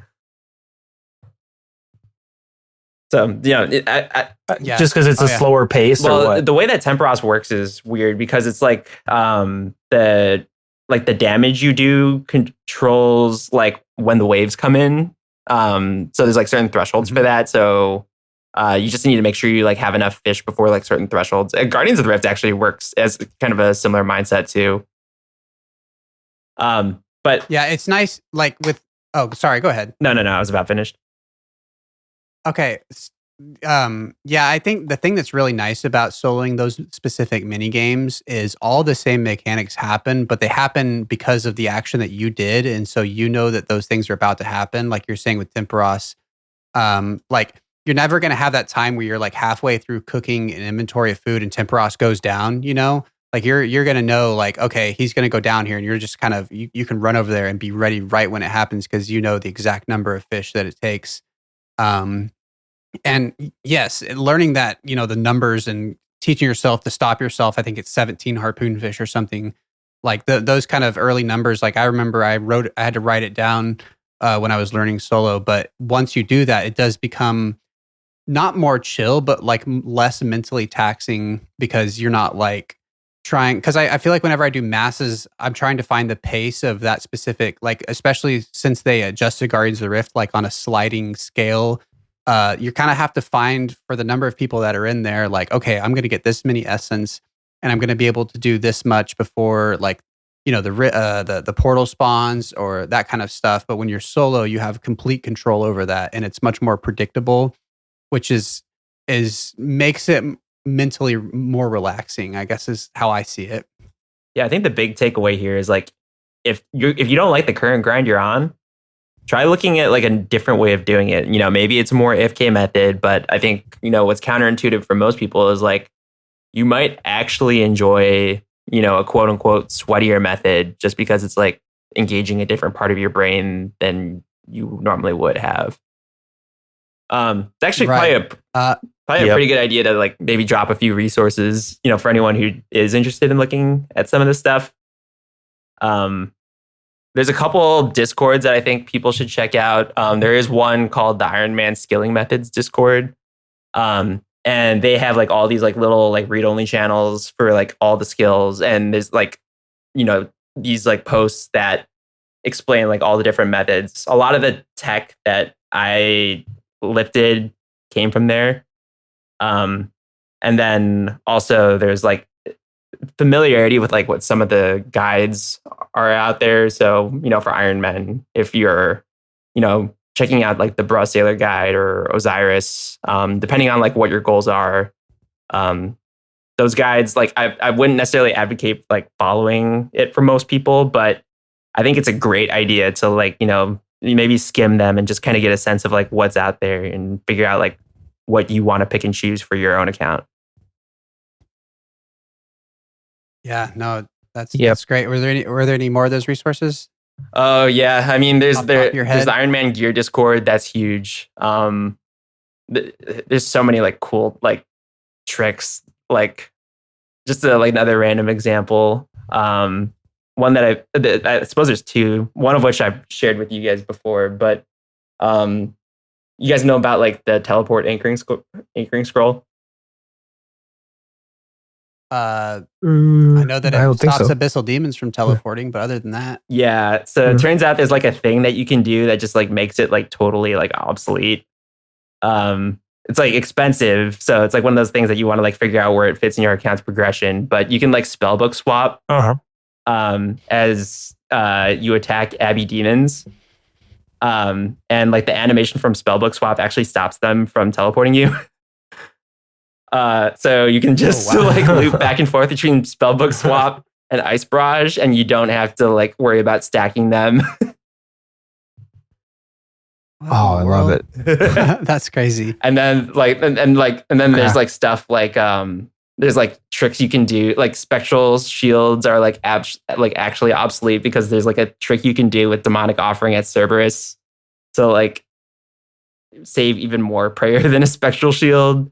Like, you know, like if you check out like these Discords, you'll like pick up like lots of cool tricks like that. This game is actually like surprisingly deep, and like even if you don't implement any of them, just reading over these methods is pretty entertaining. Yeah. I mean, you were. Go ahead.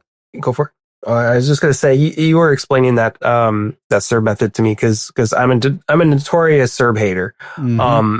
And Trey knows that better than anybody, but I was kind of explaining how I'm like, it's just kind of annoying how it's just this boss is basically a prayer dump, right? Like, even if I'm trying to be like efficient with it, and I keep my prayer right before the ghosts come out, and I keep it at like 65, so I barely, I save myself like 20 prayer points. It still like takes up a bunch of them, and yeah, you went over that. I think it was demonic offering, method where you just hit the demonic offering. I think it was like between ghost 2 or 3, and then you only lose one per, like you save yourself like an extra 20. And it's like, see, that's the sort of like weird, sweaty PVM efficiency thing that I'd totally be into. And it's helping even more because I'm saving my prayer pots. And it's helping even more because it makes me want to do a boss that I was just kind of annoyed with before. So it's like little things like that I find really cool. But it's weird because I won't go to that lengths for everything. It's only like my focus is like, I love doing PVM, and my main thing with Iron Man is I just love the PVM progression with items. So like if it means that I can get another item, then I'm more willing to put in the effort to learn these methods, versus if it's just to be a little faster with XP, I'm not really willing to put in the time and the effort. So a mind thing for me versus probably you guys and other people. I think the Cerberus thing is like a great example because like, you and Cerberus, don't really get along. So it's like, oh, cool. Now I can save this prayer pot. You are trying to kill him. So yeah. Well, now to be fair, I'm trying to spare his life, guys. It just keeps coming back. Oh yeah. I don't want to kill you more than once. But it's something that like, oh, you don't have to do that red X method that requires you to like stay above a certain health for a long time. You can just like go fast and kill it. Yeah, I am curious, like where you guys land on kind of like this, like as far as PVM goes, it's like sweaty methods versus non-sweaty. Like you were mentioning, Trey, like you're not the type that wants to run into a Tob with a Bofa hitting the hip before you slap on your melee gear and then immediately do this, and this. Like, is there anything in the game where you find like you do enjoy that? Like maybe with Toa, you'll do these little extra things, or is it kind of across the board? You're just like, no, I just kind of want to PVM and take it like pretty casual. Even though you're a very good player and you could do that, where you just don't want to. So one of the things I think that is an efficiency thing, and I've never seen it anywhere else. The only reason I consider it to be super efficient is because I saw it was Mulgoat Kirby was doing it as the speedrun tech. So I just assume it's the fastest method, but I tried it out on my iron at Duke. If you just go so for the Duke prep phase, you have to go to both sides and grind up 2 of each of the mushrooms, and you have to go mine 2 of the like salt, I think it is, from the middle, make those into a potion and use that to break like Duke's like poison shield or whatever it is to wake him up. But the other method you can do is if you get 7 of one mushroom and grind it into 42 doses, each of those little of the like the dust or whatever takes away 5 of that like poison shield or whatever it is. And so if you spam click all 40 of those on Duke, if you do it fast enough, it'll wake him up, and then you don't have to ever run to the other side. You don't have to do any of the mining. You don't have to make the potions. And I saw Mulgoat Kirby do that for his speed run of Duke, and I was like, that's interesting. So I tried it out. And the thing that was so big doing that on my iron before the recent changes was I could do Duke without ever having to use staminas because I wasn't doing nearly as much running. And I've done all of the Duke kills on this iron, which is under 200, so nothing crazy. But I've been doing that, and it does feel really good to just spam click that back and forth. That was one small thing that I really enjoyed, and efficiency is weird for me because like I never search it out. Kind of like Z was bringing up these resources, and those are cool. I'm tempted to join those discords, but it really is from people like Z just telling me like, hey, there's this really like this is the most efficient way. Like I'll say something like the Slayer thing we were talking about earlier. I'll just ask like, which of these is more efficient, and I will just trust someone like that who'd say this is better than that. And I'm trying to think of, man, I'm trying to think of another example. That Duke one was probably my best example of something where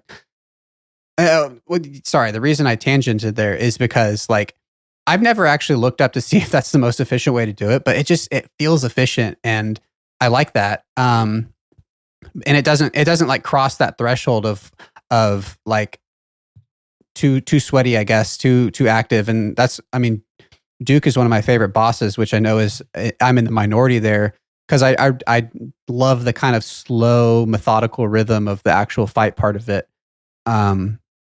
But I can't think of anywhere else where I get like super sweaty with it. Because when I do, like something like bloat as another example, where I run in and I'm trying to get, the goal is to get 4 whip hits off and then a chally on the normal kind of downs for bloat, and it always like it stresses me out, but I still try to do it for the sake of doing the boss in the best way possible.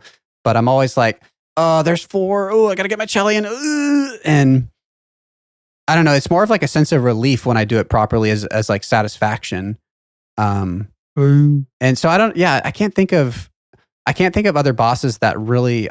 I'll be thinking of that now, but I can't think of other bosses that really I seek out more efficient ways of doing it. There is one, which is a huge subject I'm going to get to in a little bit, but I'll save that for that.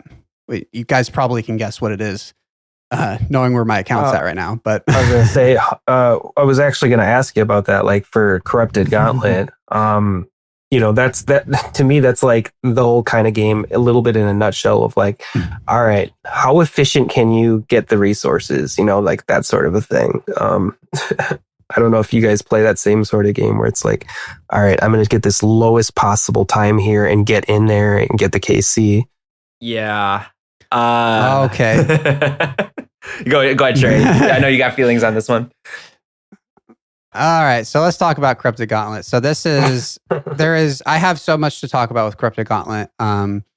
So I don't even know where to start. Okay, so I think there's so many interesting things about Corrupted Gauntlet, and I think you're right, Winter. Almost everything we've talked about with efficiency on a micro and a macro level can tie in and be discussed through the lens of Corrupted Gauntlet, because on one side, with the macro side, we need to have a conversation about the idea of a BOFA and the macro efficiency of when to get that, when to go for it, and how hard you should go for it, and all of those kind of things. And then there's the actual Corrupted Gauntlet itself, where you get those micro efficiencies of everything to do with that. And oh my goodness, I have strong feelings. So I guess to kind of set the stage for this, so I have officially committed to my CG arc. I said BOFA before bingo. My goal that I've only accomplished once in the 4 or 5 days since I set this goal is 10 CGs a day. That's a lot. Which it's a lot. That is a lot. Which is it's very funny that we say it's a lot, because I just was before we got on, I was messaging I mentioned him earlier in the podcast, God of Sin, one of our good friends, and he said when he was grinding, he was doing 25 to 50 a day was his goal. So a lot is relative, but for me, oh my God, 10 is a lot. The thing that I find the hardest about doing that many a day is I start blurring the lines between my runs, and I'm like, oh yeah, of course I already have a weapon frame, and then I go and I'm like, oh, I don't have I haven't gotten one yet. And that's very mentally taxing. But so yeah, I my account, I changed my username even to commit set. So on my Iron Man, I've been trying to match my in-game name with kind of my quote unquote era or arc or something. So for a few months now, my name has been Trey Taub. I changed my name to Trey Left to try to, I don't know. It's Gauntlet is so funny because you you get superstitious because you want the drop so bad. And it's also something that is so it's there's just certain things in this game that are just notorious for going dry on, and Gauntlet is probably the pinnacle of that.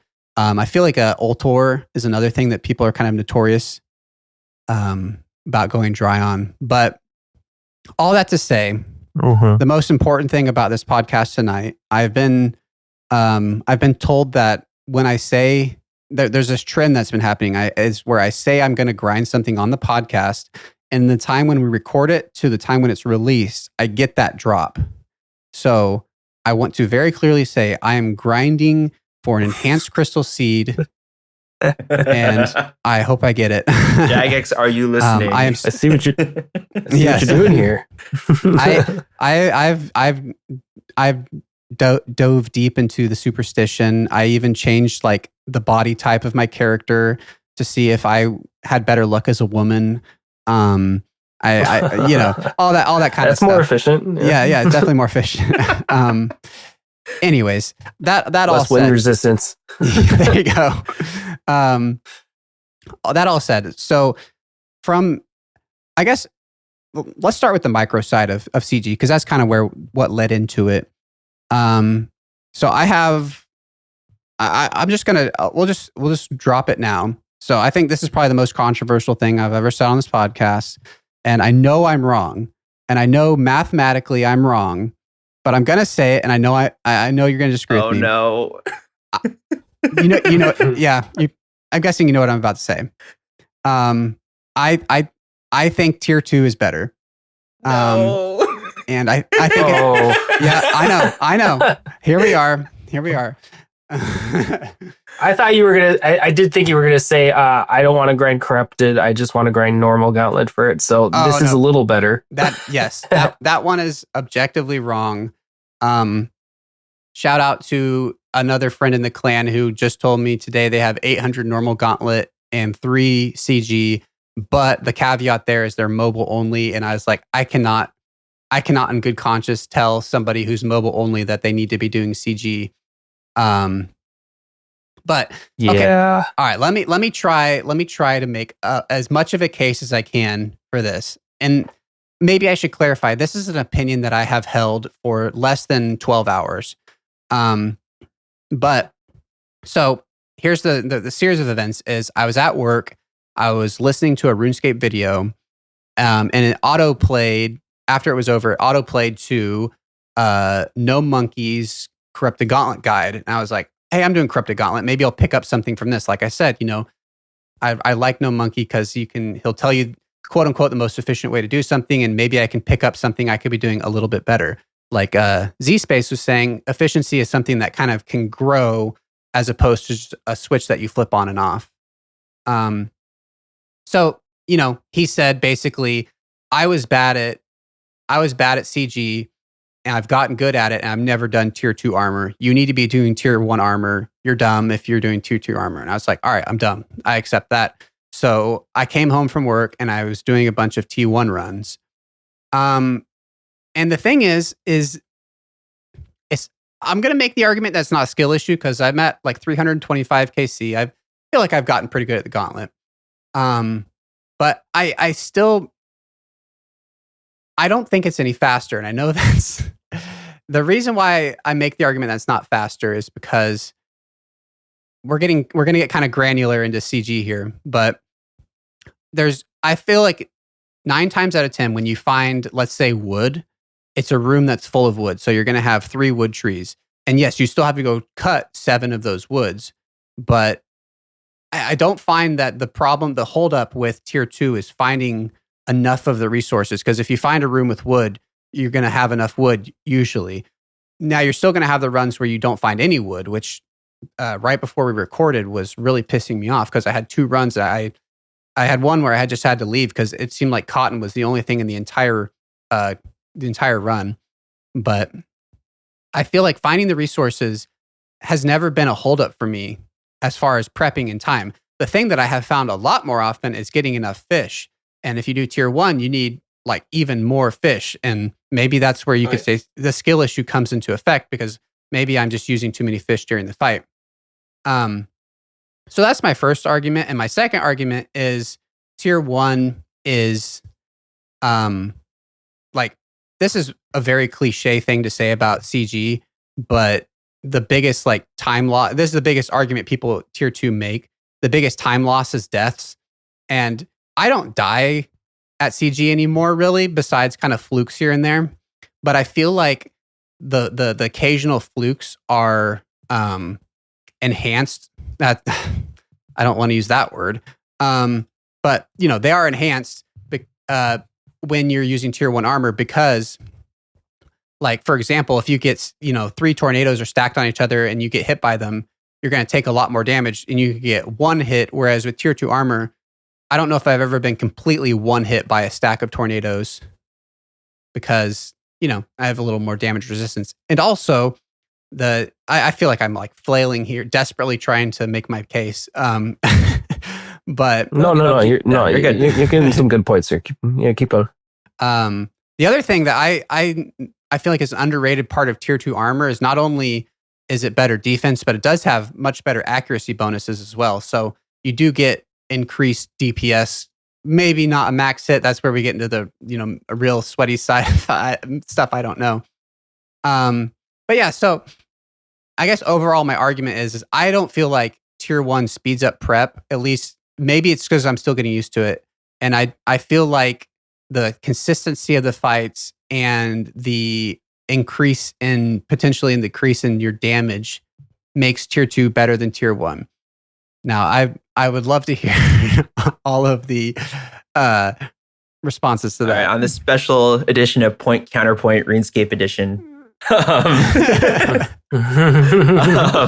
Okay, so I'm kind of laughing here because like I did like the exact opposite thing you did, and yet both you and I are both wildly inefficient here.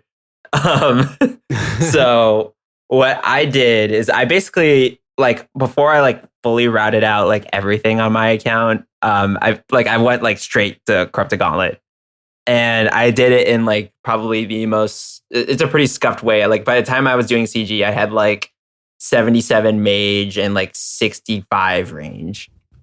So there's this method that you can do called 5-1, where you basically make just one tier 1 one tier 3 weapon, and then you make a tier 1 of the range, and then you like alternate back and forth, and like you do like 5 attacks on Hunlift with like the mage staff, then you range hit for 1 so that it prays range. Then you do 5 hits of mage, and then you punch Hunlift so he prays melee. So you just maximize the amount of time that you're doing the staff, because the staff is less sensitive to like your levels. So I was doing that with like scuff stats, tier 1 armor, and like I was able to get like the completions like for the most part no problem. So like that's kind of like proof that you don't need to do all that. That being said, like like probably the best thing to do is actually somewhere in the middle. It's interesting because like what the conventional wisdom here is, like you get it to like 92 range because that gets you a max hit with the corrupted bow, and then then you just do like normal like 2 weapon kind of stuff that corrupted gauntlet. So it's interesting. Both you and I are wrong, basically speaking. Yeah, and it's funny that you didn't like super combat the things I said, and you still said I was objectively wrong, and I completely agree with you. And that's how much confidence I have in my argument. Sorry, go ahead, Winter. No, I mean, well, see, I can't even really dispute you because I've only ever done T1. I've never done a T2. So I don't really know how it feels in the actual fight. But the time loss thing definitely resonates. Like if you're gonna die, it's kind of the same thing with Inferno speedrunners. It's the most efficient thing is to not take every risk possible to get the fastest time.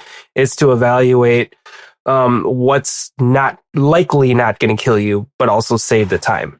right? Because at the end of the day, if you die, that is the biggest time waste, and it kind of negates all the risks that you previously made successfully, right? So yeah, in a smaller scale, CG is like, just don't die. Like, get through it, and you're doing pretty good, unless you're like going for some crazy thing. And so in that regard, I think like I could never argue that doing T2 for you is the right way to go, because at this point you have 300 plus and you're not burnt out from it. And that's really, in my, like the way that my inefficient brain works, I think that's a win. Like on a scale though of like the actual like gauntlet itself, when I tried to do T2, because I was looking for a little bit like more relaxing Hunlift fight, you know, not like, because you know T1 can be kind of stressful a little bit sometimes, because yeah, like you said, you get stacked by tornadoes a little bit easier and stuff like that.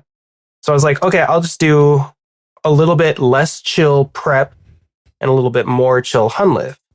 And I just found that my brain works better when I just get to chill in the part that I dislike the most about it, which is the collecting of all the items. Because man, I do get triggered. Like you said, like if I can't find a fishing room within the first 10 rooms, I want to throw my keyboard. So if I have to deal with that plus getting more of every single item, like it just stresses me out. And instead of doing like the 4 or 5 CGs that night that I wanted to do, I'll probably do the one and then go to something else. So I just found that for me, T1 is the better way to go, because I'd rather just like have a sweaty PVM fight, because I kind of enjoy that, and have a chill prep phase. So, you know, it's like, what do you like? And that's why I think it's really good content, is because you do get to kind of choose which part of it you want to focus on. Mm-hmm. Yeah, and I think I think one natural counterpoint to my own argument, kind of from what you said, is I said, you know, a big time waste is dying at Hunlift, but you know, another big time waste is a failed prep, and I definitely can say I've had a lot of those. So that would be, it's obviously not as much lost time, because you know, assuming that you get into the Hunlift fight, you know, you've already done the full prep, so it is longer. But those failed preps, but that's what's so weird. And this is honestly more me arguing with myself about how I should be doing Cryptic Gauntlet than me arguing with you guys. I feel like the majority of my failed preps have been because I got my full armor and I cannot find fish. But maybe that's only because I focused on getting the armor first, and then I go looking for fish. Through through the rooms I've already opened. So I don't know. Yeah, all that to say, from the actual Corrupted Gauntlet inside the fight itself in the prep, I'm about 325. Actually, I think I hit 330 earlier. KCN, and yeah, I'm still learning it and still testing things, and that makes it really. It makes it, as much as I hate to say it, it makes it good content.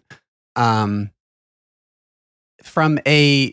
I want to switch over to the macro level of CG, because that's super interesting from an efficiency standpoint, for the sake of like Ironman rushing a BOFA, and like when, like the idea of, from a macro level, when on your account is the most efficient time to get a BOFA, because the answer is, I'm assuming the answer is like, you know, immediately rush it, get a BOFA first. And that's something that is like a huge part. I mean, it's kind of the biggest roadblock of, you know, an Ironman.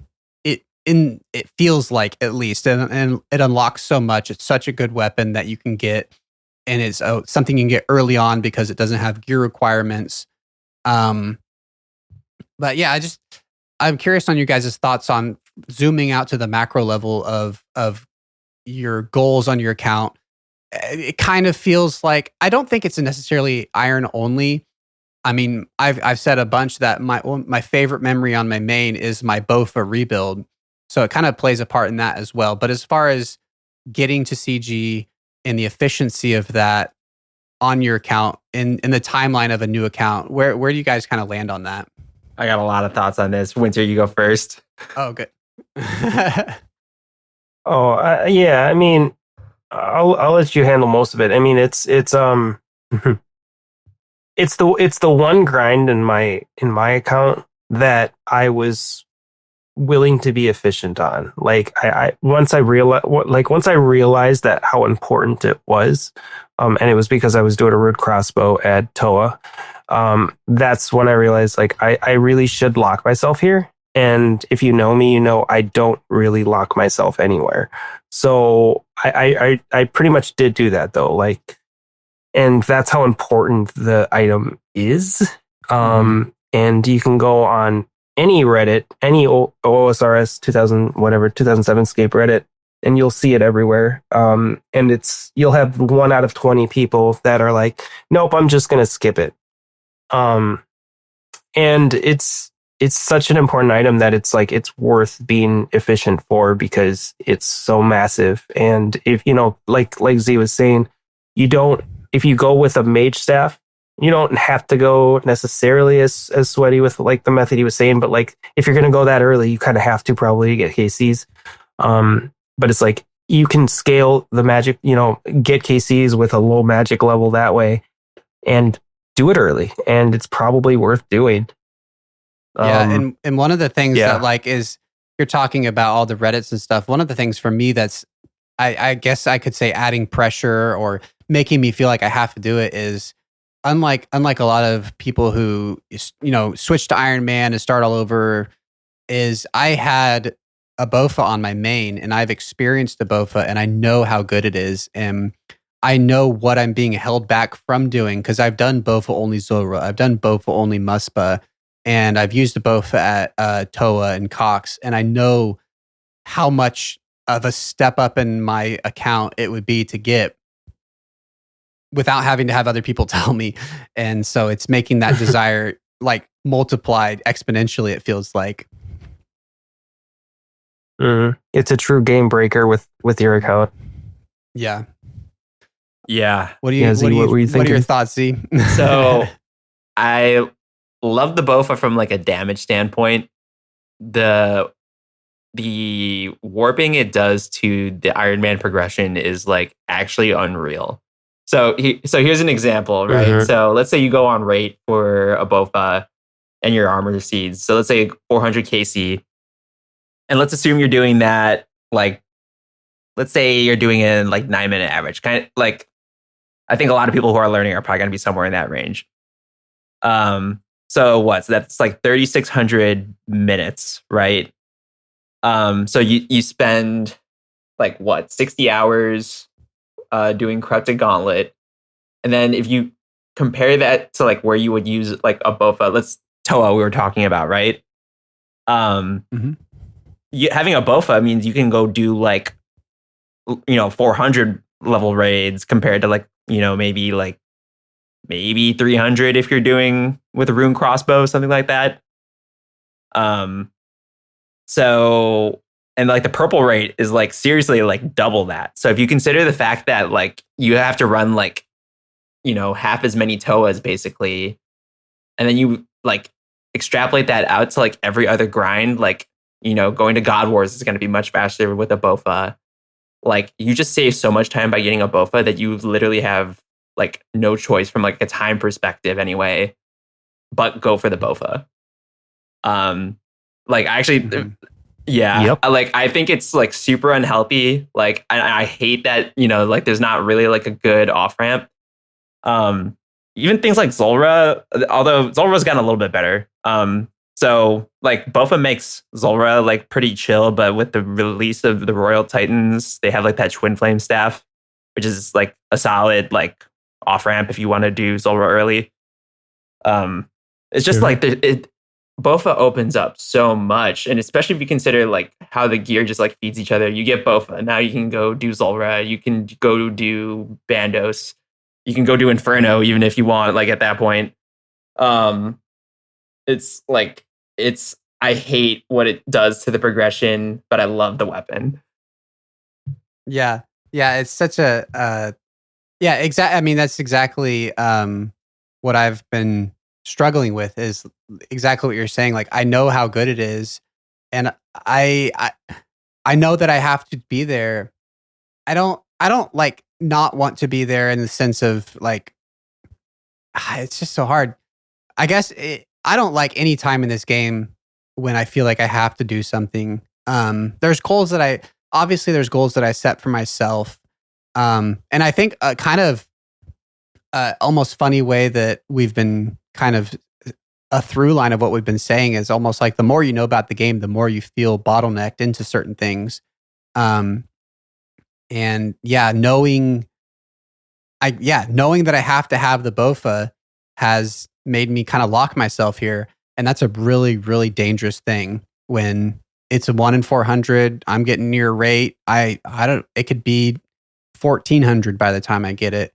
And it's kind of the make or break for my account and for most Ironmen of like, if I'm going to get this or not before I go insane. You know, people I've fought so hard against calling it the prison because I'm like trying to play a mental game with myself of not like thinking of it that way. Because even calling it a prison, even in a joking way, I feel like leads to just this constant mental state of, you know, I have to be here and I don't want to be. And that is so like, that is just the absolute fast track to burnout in this game is doing stuff you don't want to be doing. And real like being at work, thinking about when I get home, I'm going to have to do this thing that I don't want to do. And I have been very efficient at avoiding it. If you guys want to know why I've been doing so many TOBs, it's because I don't need a BOFA at TOB. Need in quotation marks, but you know, it's probably the highest tier content that I can do where I don't feel this like loss of, you know, the significant loss of DPS from not having a BOFA. And I've done, like I did a lot of Duke and I have the gear and I've been considering doing some Vardorvis because once again, I don't need a BOFA there. And I've got 93 Slayer without a BOFA because I've managed to avoid it on, you know, the most of the things. And this has been what's been kind of going around in my head of like, I can do CG, but what can I do without a BOFA? Because I will not go to Muspa because the whole time it will just be, this would be way more efficient with a BOFA. I'm just bleeding out DPS here. But if I do something that doesn't require a BOFA, I don't feel that loss of efficiency. But on that macro level, it's like, it's just this like growing, you know, this red like light on my like map of my account. It just keeps getting, the glowing just keeps getting bigger and bigger and flashing red of like this huge section of, you know, like my progression tree that hasn't been unlocked yet because of this really thing that you can do really early on. So this is turning into my therapy session for CG. But, you know, I think it's important because it's something that any Iron Man is going to go through. And it's such a common thing to burn out at CG. And I'm definitely not near burning out.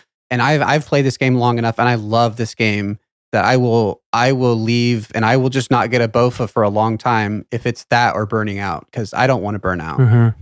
Yeah. Yeah. And this, good.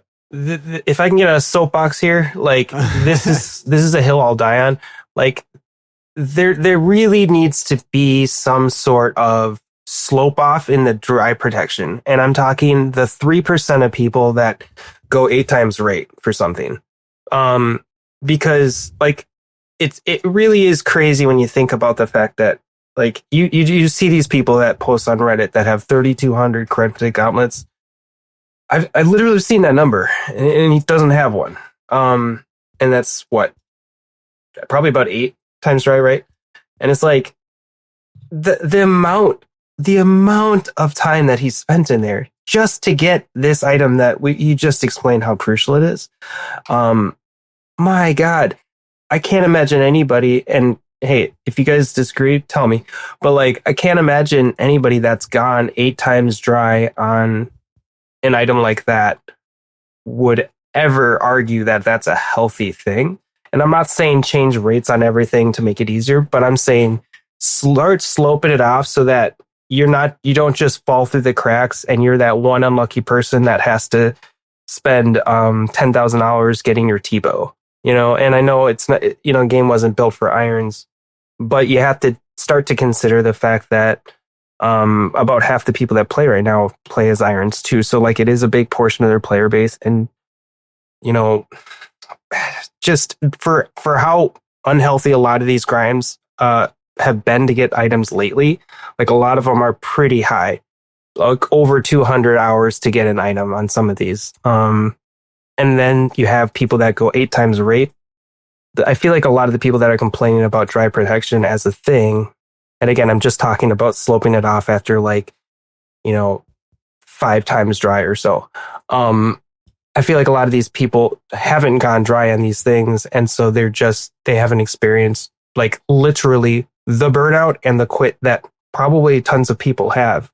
Like literal survivorship bias where they're gone. So they're not complaining about it anymore because they quit the game. And I feel like that's kind of an issue with the game a little bit. Yeah, the whole I don't know how you guys feel about that. Dry protection is interesting. I think in some cases it would work. Like I think for a BOFA, it would work. The problem is like for some of the things like Tebow, where like you're doing like group content with people, like that could theoretically be a system that could be exploited. And if there's anything that we know about RuneScape players, is that they will try to exploit whatever system. Looking at UPKers, so like I don't think it could work like everywhere, but I would definitely be open for like trying it on things like BOFA, Dragon Warhammer, although that's not as big of a problem anymore. They recently buffed the drop rates from 5K to 3K. But like I think you've got a pretty legit point, because like the odds that you reach drop rate without getting a drop, like this is kind of approximately speaking, is about like 1 in 3.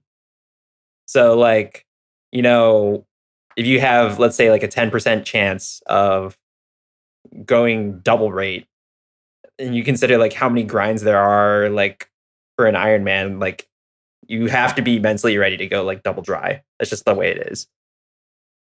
Yeah. And double dry is fine. Triple dry sucks. 5-6 times that really sucks. Actually, there was a guy in the CC, shout outs to some guy if you're ever listening to this, who had to go, like, I don't even know if he ever got it, but he like got 5,000 Hydra kills without getting a claw, and he just quit. Oh, yeah, because it's like items like that, they like, how can you go on a long grind at Chambers of Zarek without that item, Wow. I just figured out that some guy was the username. I was like, wait, who's he talking about? Yeah. So don't mind me. I'm here too, but don't mind me. But I do have like a couple little coping tips for any irons that might be dry on their BOFA. So first of all, give it give it to me. The first one is that like all the GP and like crafting experience you get is actually very nice. There's like a lot of methods that actually require a fair amount of GP. Main ones being fletching, construction, or herb lore. And you're gonna set yourself up real nice for those grinds. So you got that to look forward to. The other thing that you could do, this isn't really like a cope thing, but something you can kind of do to distract yourself. You can actually like try to start going after some of the speed times. Not saying like necessarily you need to go after the Grandmaster, but like, start doing like the speed trialist time. One,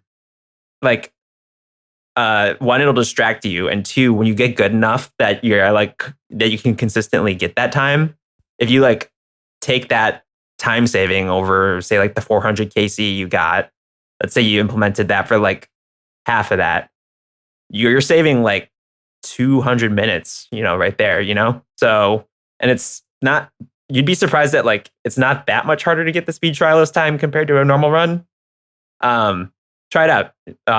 It's like kind of fits in with the advice. It's like, if your grind isn't working for you, try doing it differently.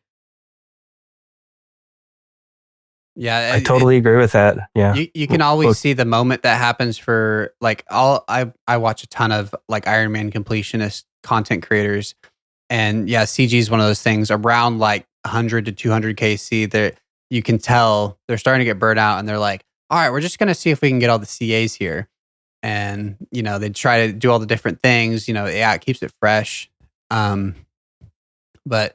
Yeah, no, I thought that my T2 thing was going to be the most controversial thing this episode. The winter comes in hot with dry protection. Oh yeah, the gates are off. Yeah, it's dry protection. Just on a short tangent about that, it's for me, it was something where the knee jerk reaction was, that kind of stereotypical, like, yeah, rah, rah, rah, rah. And I think it was more a lot of the stuff in RuneScape that has to do with like, kind of easyscape for me is like, I know what that's going to do to the community with Reddit and the boomers and stuff are going to freak out. But then hearing the person in our clan who went over 30,000 shamans for a Dragon Warhammer was like the biggest proponent of it because they were basically saying, I don't want anybody else to have to go through this. That was for me. I was like, okay, well, if they're saying that, then I'm going to take it from them because I haven't gone that dry on anything.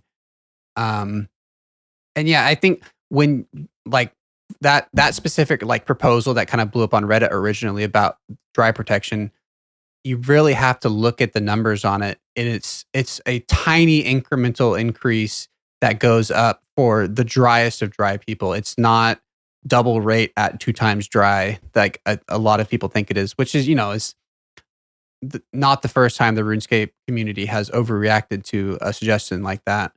But, and I think one thing that's interesting about the BOFA grind specifically is, Z was making, kind of the math about how long it takes. And Winter, you're talking about like how obscenely dry you can go for it when it's not even best in slot.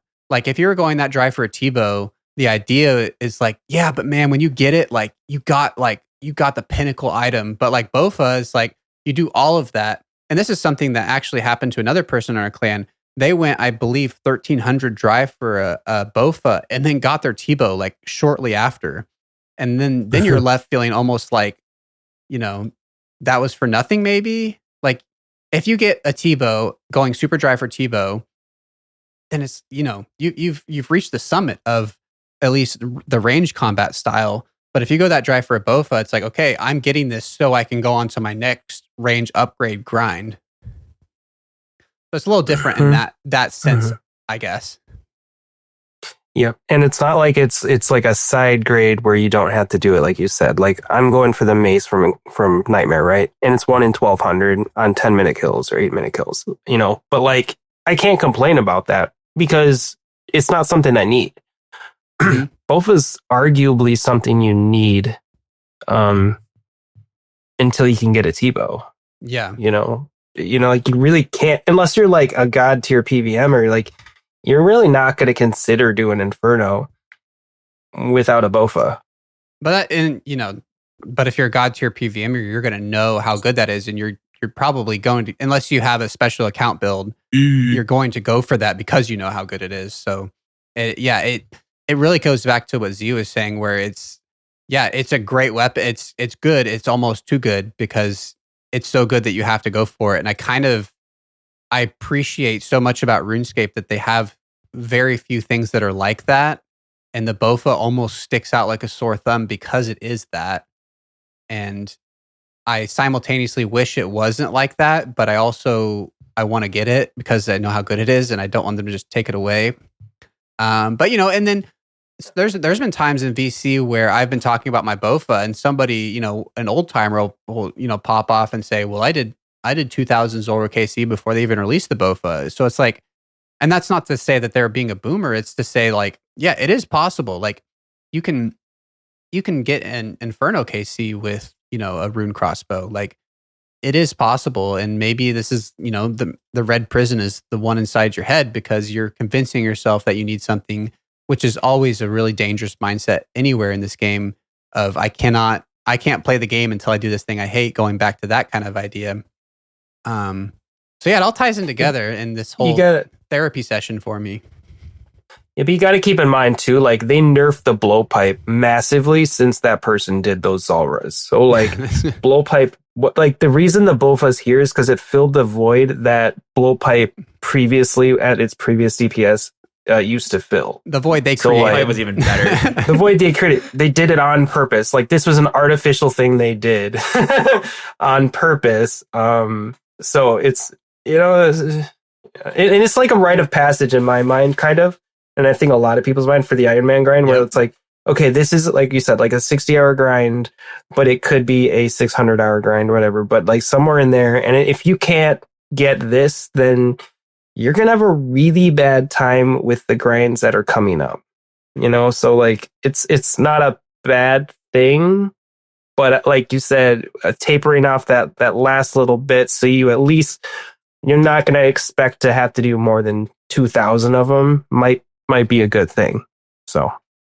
Yeah, no, the rite of passage thing is very true. I'm almost 2K total on this iron, and I don't feel like I will be a true iron until I get a BOFA. And then there's another part of me, as much as I'm not, I feel like I haven't really been complaining. I'm just kind of, this is something a lot of people go through, trying to get this item and kind of the psychology of it.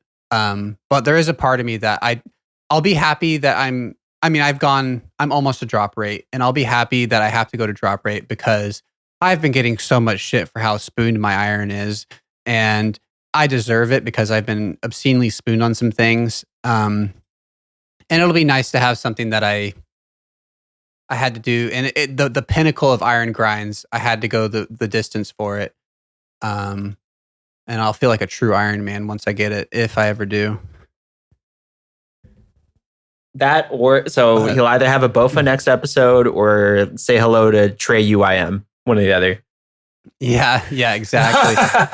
When things are dire, you just gotta swerve. Yeah, and I can't. Real quick too. Go ahead. Just really quick. If you are lost in the CG grind, everybody just keep in mind that there's a plug-in that can recolor it so that it's not the red prison, because red messes with your eyes, right? Like psychological effects it can have with it. So like consider downloading, I think it's CG color changer or something like that. Consider downloading that in the RuneLite plugin so that you can change your color of it. No, yeah, I agree. They weirdly removed it and then it just got re-added. I don't know what that was all about. But so yeah, I think that's probably all I want to say about CG. That was a pretty huge tangent. But it is like I said when I introduced it, I really do think all of the things about efficiency are kind of incorporated into it because it's just honestly, it feels like if there was something, I know Nex and Nightmare are probably much better at analogies, but in some ways it almost feels like the fourth pillar with the other three raids, just for the amount of skill it tests and the rewards from it being so impactful, much more than those other two things, in my opinion. But yeah, so moving on from CG, I'm curious. This is kind of a random thing, but I think this could actually be very insightful to kind of how we're talking about it. But I'm interested to hear from both of you. And we start with you, Z. Just generally speaking, just to kind of get a peek into your mind and your process, I'm curious, how would you describe your current goals on your account? Like not necessarily what your goals are, but tell me that too. But kind of how are you, how are you visualizing your current goals on your account? Yeah, if that makes sense. Yeah. So I always I'm a PVMer at heart. Like my main didn't even get to 2K total. But had T-Bow's Scythe, and this is before Shadow had come out.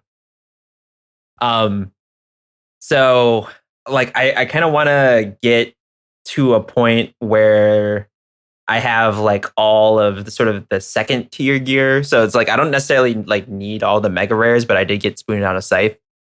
But I do want to have sort of that next tier down. So I want Ancestral, I want Masori, I want all of those type of gear, and then probably get Master CAs at that point.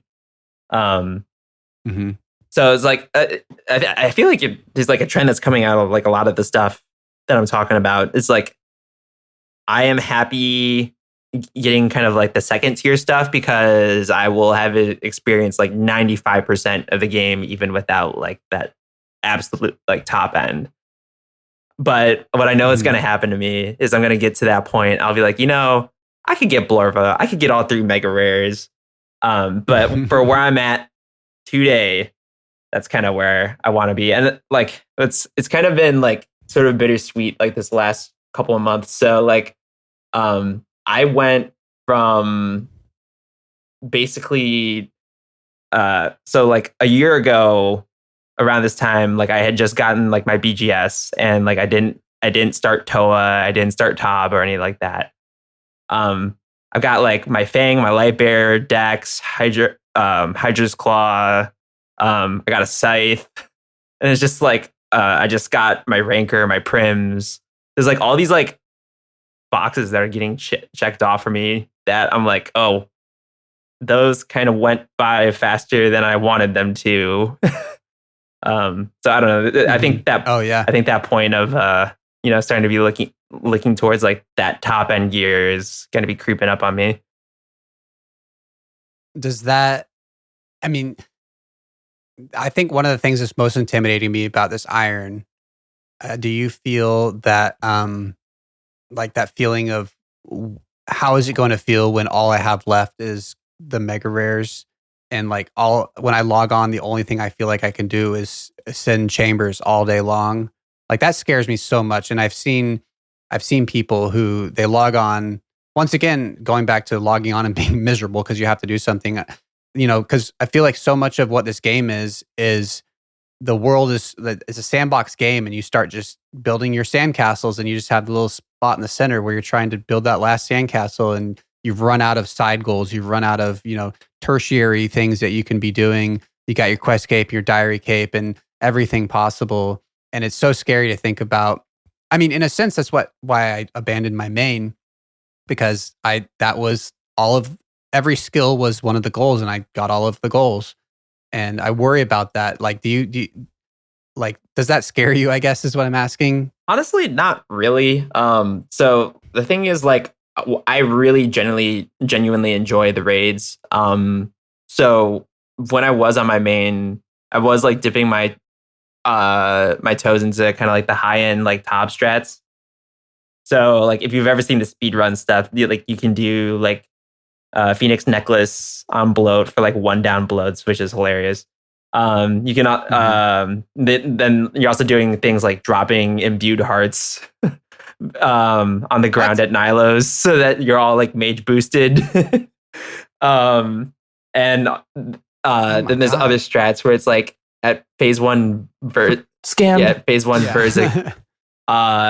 You just like face tank like her mage hits just so you like kill it like as fast as you can.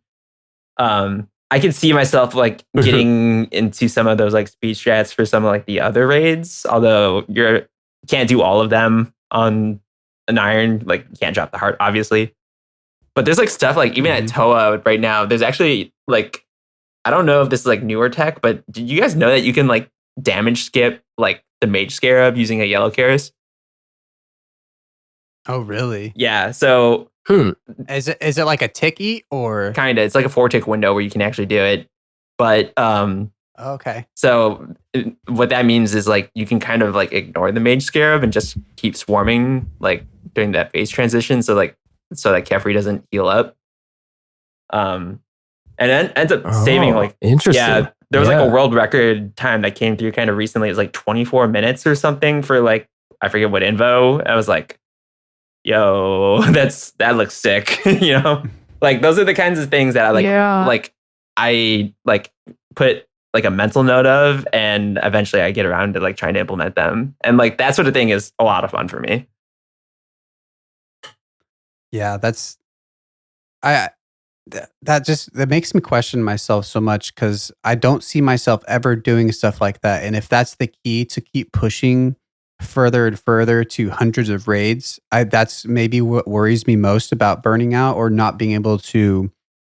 And I mean, once again, I abandoned my main without a lot of the major PVM goals done, because maybe I don't know, maybe I enjoy just a different side of RuneScape. But I yeah, no, I guess but I'm also kind of want to maybe take this episode as kind of like a learning experience for that, because I do want to try to see which of those I kind of like and don't like, and maybe it is just kind of trying those different sweating methods out.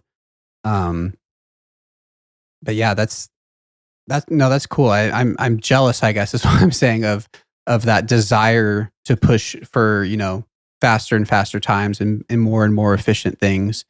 Because in a lot of ways, I don't have that. I don't even want to talk about how many 150 INVO TOAs I did on my main with gear that could probably have done a solo 500 because I was just comfortable there. But yeah, we won't even go there. But yeah, it's kind of, I guess maybe a better way of saying is I feel kind of inspired to push a little further than I have been. So what about you, Winter? Like when you, I guess maybe the way I'm trying to phrase it would be better of like when you log on or before you log on, like what are you thinking of your goals, both like for this next week and for this next year? Like how do you visualize it? Yeah. Mine are like super definitive goals. Cause like I said, like I don't play this game for really any other reason than, well, okay. It's not so black and white. I play it for just having fun, hanging out with like a lot of friends that I've made over the last couple of years. But, I just love like I said, the PVM progression with items. And so like I have a couple things that I've just like, when I think about playing, what makes me excited is like, what can I get next? Right. And so like my overall arching goal is to get a Zuck pet. So like I just scale it back from there. Like, okay, if I want that. So I want a twisted bow, and I want an Eldritch Orb. And so it's like, all right, if I want a twisted bow, I need to get better at solo chambers, which I'm pretty bad at right now. Actually, Z-Space was giving me tips on that. So I need to get better at that. Eldritch Orb, I need to get a scythe. So that's why I've been just like stuck at top basically. And to help me with getting the scythe, I need to get a Rancor, which is kind of like what I've been doing. Like on like the smallest level, I've just been like doing Slayer, trying to get a Rancor or an Araxite Fang from a Araxor. So like that's kind of what my goals are, and it's pretty much just once I get the Rancor, then need to get that dang scythe. Once I get the scythe, start locking myself at Cox and at Nightmare, and then just for fun start doing the Zuck bet. And then eventually maybe throw in toes whenever I feel like I can stand them, because I do like doing toes, but like, man, 400s I can only do about maybe one a day at most. Yeah, it's like the rule of thumb for Tob is like you got to do them when you can because you need people for it, and Toa is like do it when you can stomach it. Yeah, that's a lot of it. And honestly, like I've done a couple like teaching raids, and those kind of like have reinvigorated me a little bit. Like it's kind of fun doing those raids where like for as like sweaty as I kind of like being at some other content, I do not like being sweaty at Toe at all. Like I'll go with a couple other people, and like I don't even turn on timer unless the other person wants to, because I would just rather I don't care if we do 200. I know it's not efficient. I just want to kind of go and like, as long as I'm not disliking it, I'm in a good mood doing Toa. Yeah. So. It brings up kind of a side idea of, not to break into a whole tangent, but it is interesting. I think you're helping me realize one of the things about efficiency that that really turns me off from it are the types of efficiency where it's kind of all or nothing. So like you're saying, like to push your efficiency on like a higher invo rate is specifically when it comes to a time invocation, where if you are inefficient and you do fail that time, or if you push your invocation to the point where you die, you get nothing or much less or whatever. As opposed to something where like maybe like we were talking about with CG, where like you can try to these more, different efficiency methods, but if you don't do it right, you'll just be a little slower. And that's fine. Like that's where you have a little more freedom to fail. But yeah, those kind of things, and maybe like with the 2-tick skilling, like if you don't like get it down, you feel like you've wasted your time, as opposed to, I can't think of a better example of like, something where you try to kind of work it in as you go. But that also just goes person to person. Dude, just to interject here, that just reminds me of a Sebe podcast one I was listening to where the guy was talking about one of the teak manipulations, and he's like, it's kind of annoying because you got to press spacebar, when you're trying to go through it. And he's like, wait, how many logs do you have in your inventory? And he's like, I don't know, like a few of them. And he's like, oh, you've been doing it wrong this whole time. He's like, you're only supposed to have one or whatever he says. He's like, it wouldn't give you that dialogue option if you did, and so it's like, all these weird little like things where, you thought he was probably being really efficient. And then at the same time, turns out he wasn't even doing it right. And I'm not to throw shade at anyone. It's like, but there's so much nuance with those, strats that it's like, you got to make sure you're doing it right to even be efficient, because there's such probably thin margin for, being efficient with it. For sure. So, to kind of answer my own question, I guess, as far as my current goals, I think I made it pretty obvious what my big goal is right now. And it sounds like, as far as like the visualizing side of it, sounds like we're all kind of on the same wavelength. And maybe that's just because we're all like kind of PVM minded people. It really the goals are directed by gear progression, it seems. My BOFA goals it's been fun. So, okay, help me unravel this. So I've been going back and forth with like the question of, when I get a BOFA, where do I go first? So I have a few different ideas. So like, I want to do Muspa to saturate my heart. I want to go to Zora for a blowpipe. I'd like to go, and I know this is like the efficient people's like most hated item, but I would like to go get a Armadillo crossbow from Ziliana. And so I've gone back and forth of like, if I go to Zora and I get a serpentine helm and a blowpipe, then I can take that to Ziliana, and then I can get a ACB that I can then use for a very small portion of Muspa. And so that's kind of where I've been with if I get a BOFA path, is how I would do that. But then it's like, oh, I could also go with a BOFA. I could go to TOA, and because that is so helpful there. And I could also finally learn chambers as much as I've learned Tob and Toa, and which is a huge goal of mine, because it just feels so good to be able to, I did it with TOA first, and now with Tob, it just feels so good to just be able to hop in when somebody calls it out and not feel like a learner.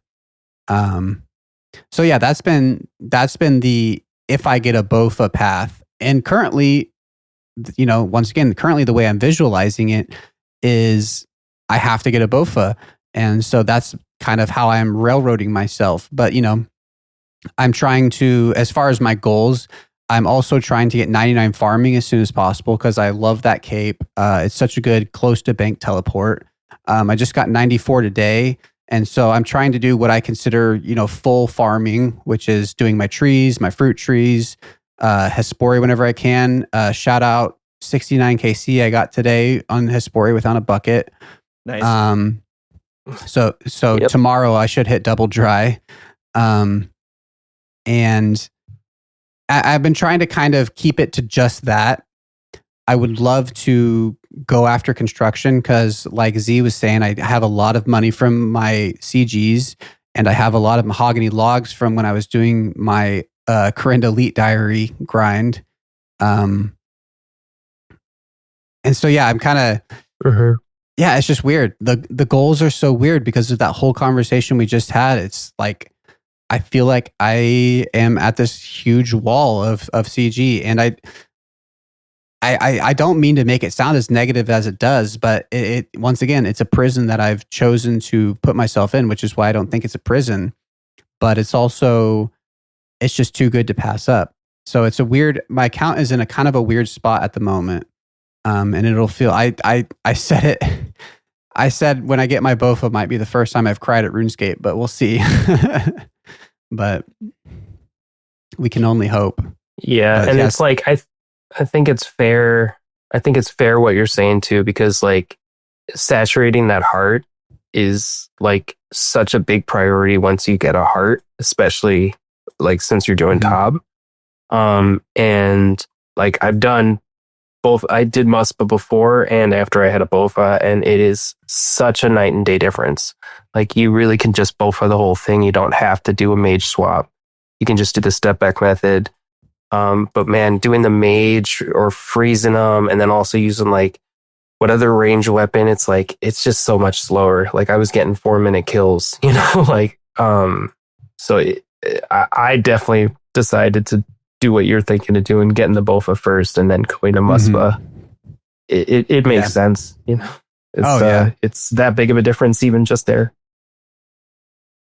Yeah, I think it's interesting. Well, like you pointed out a route that I hadn't really thought about before. You know, like going to Zulrah and then Ziliana.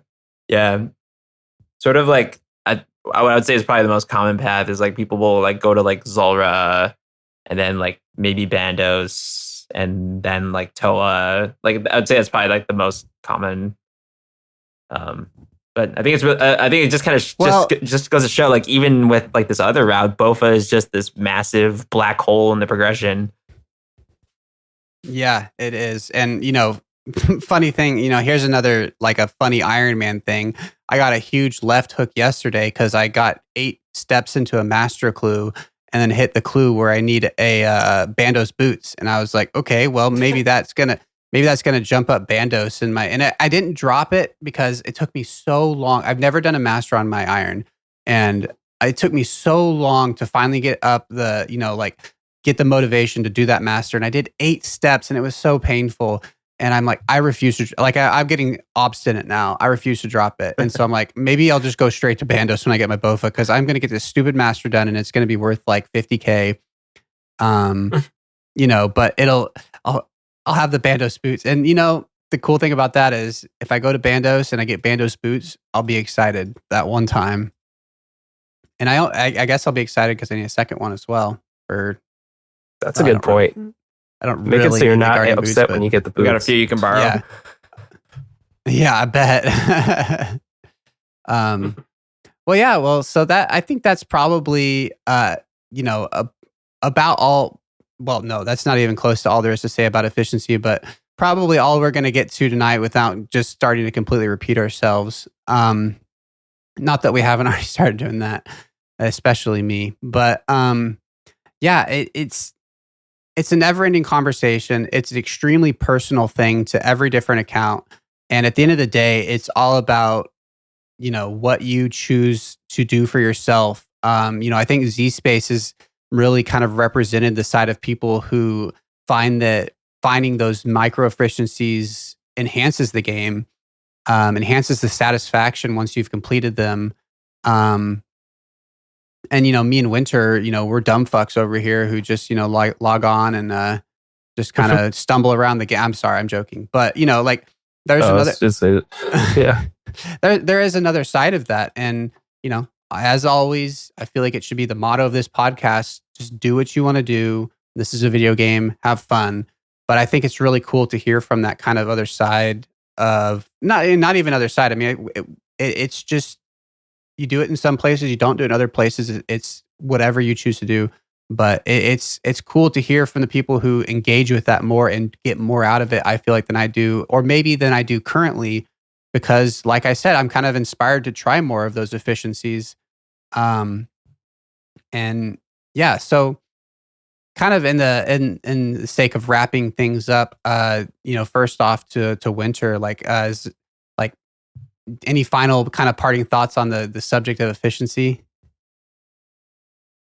Yeah, I mean, just I totally respect it, and honestly, I admire the way that like Z Space and all the like-minded people do it, where they plan everything out and like The accounts that are created that way are so impressive, and it's fun to watch. Like, I love watching YouTube series by people that play that way. Myself, I just find that it's less enjoyable for me. So, that's why I play it the way I play it. So, at the end of the day, like you said, I think you said it right. Like, just whatever you enjoy, do it that way. Yeah, for sure. And Z? Just remember efficiency is a gradient, whatever level you choose, it's all progress, baby. So you do you, and That's right. we'll see you out there. Yeah, that's right. Awesome. Well, thank you guys so much for coming on. I guess as far as kind of closing things here, don't forget once again we got a bingo coming up. Join the clan, join the in-game CC. You don't have to be in the in-game CC. If you're part of another in-game clan, you don't have to be a part of the in-game clan to take part in our bingo. But yeah, you join the Discord, and a lot of great people here, as I always say. And yeah, we got some. Me and Dills are cooking up. I think we're hoping to record within the next week. Dills is kind of working back into things, but hopefully we're going to be recording normal episodes and more of these all abouts. I'm in like 3 different conversations with like 3 different people about more all about episodes. Hopefully coming soon.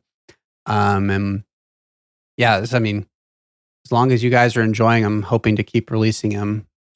But yeah, so Z Space, Winter, thank you guys so much for coming on. I don't know. It's just, we're nearing 3 hours of recording, and I just always have a great time with this stuff.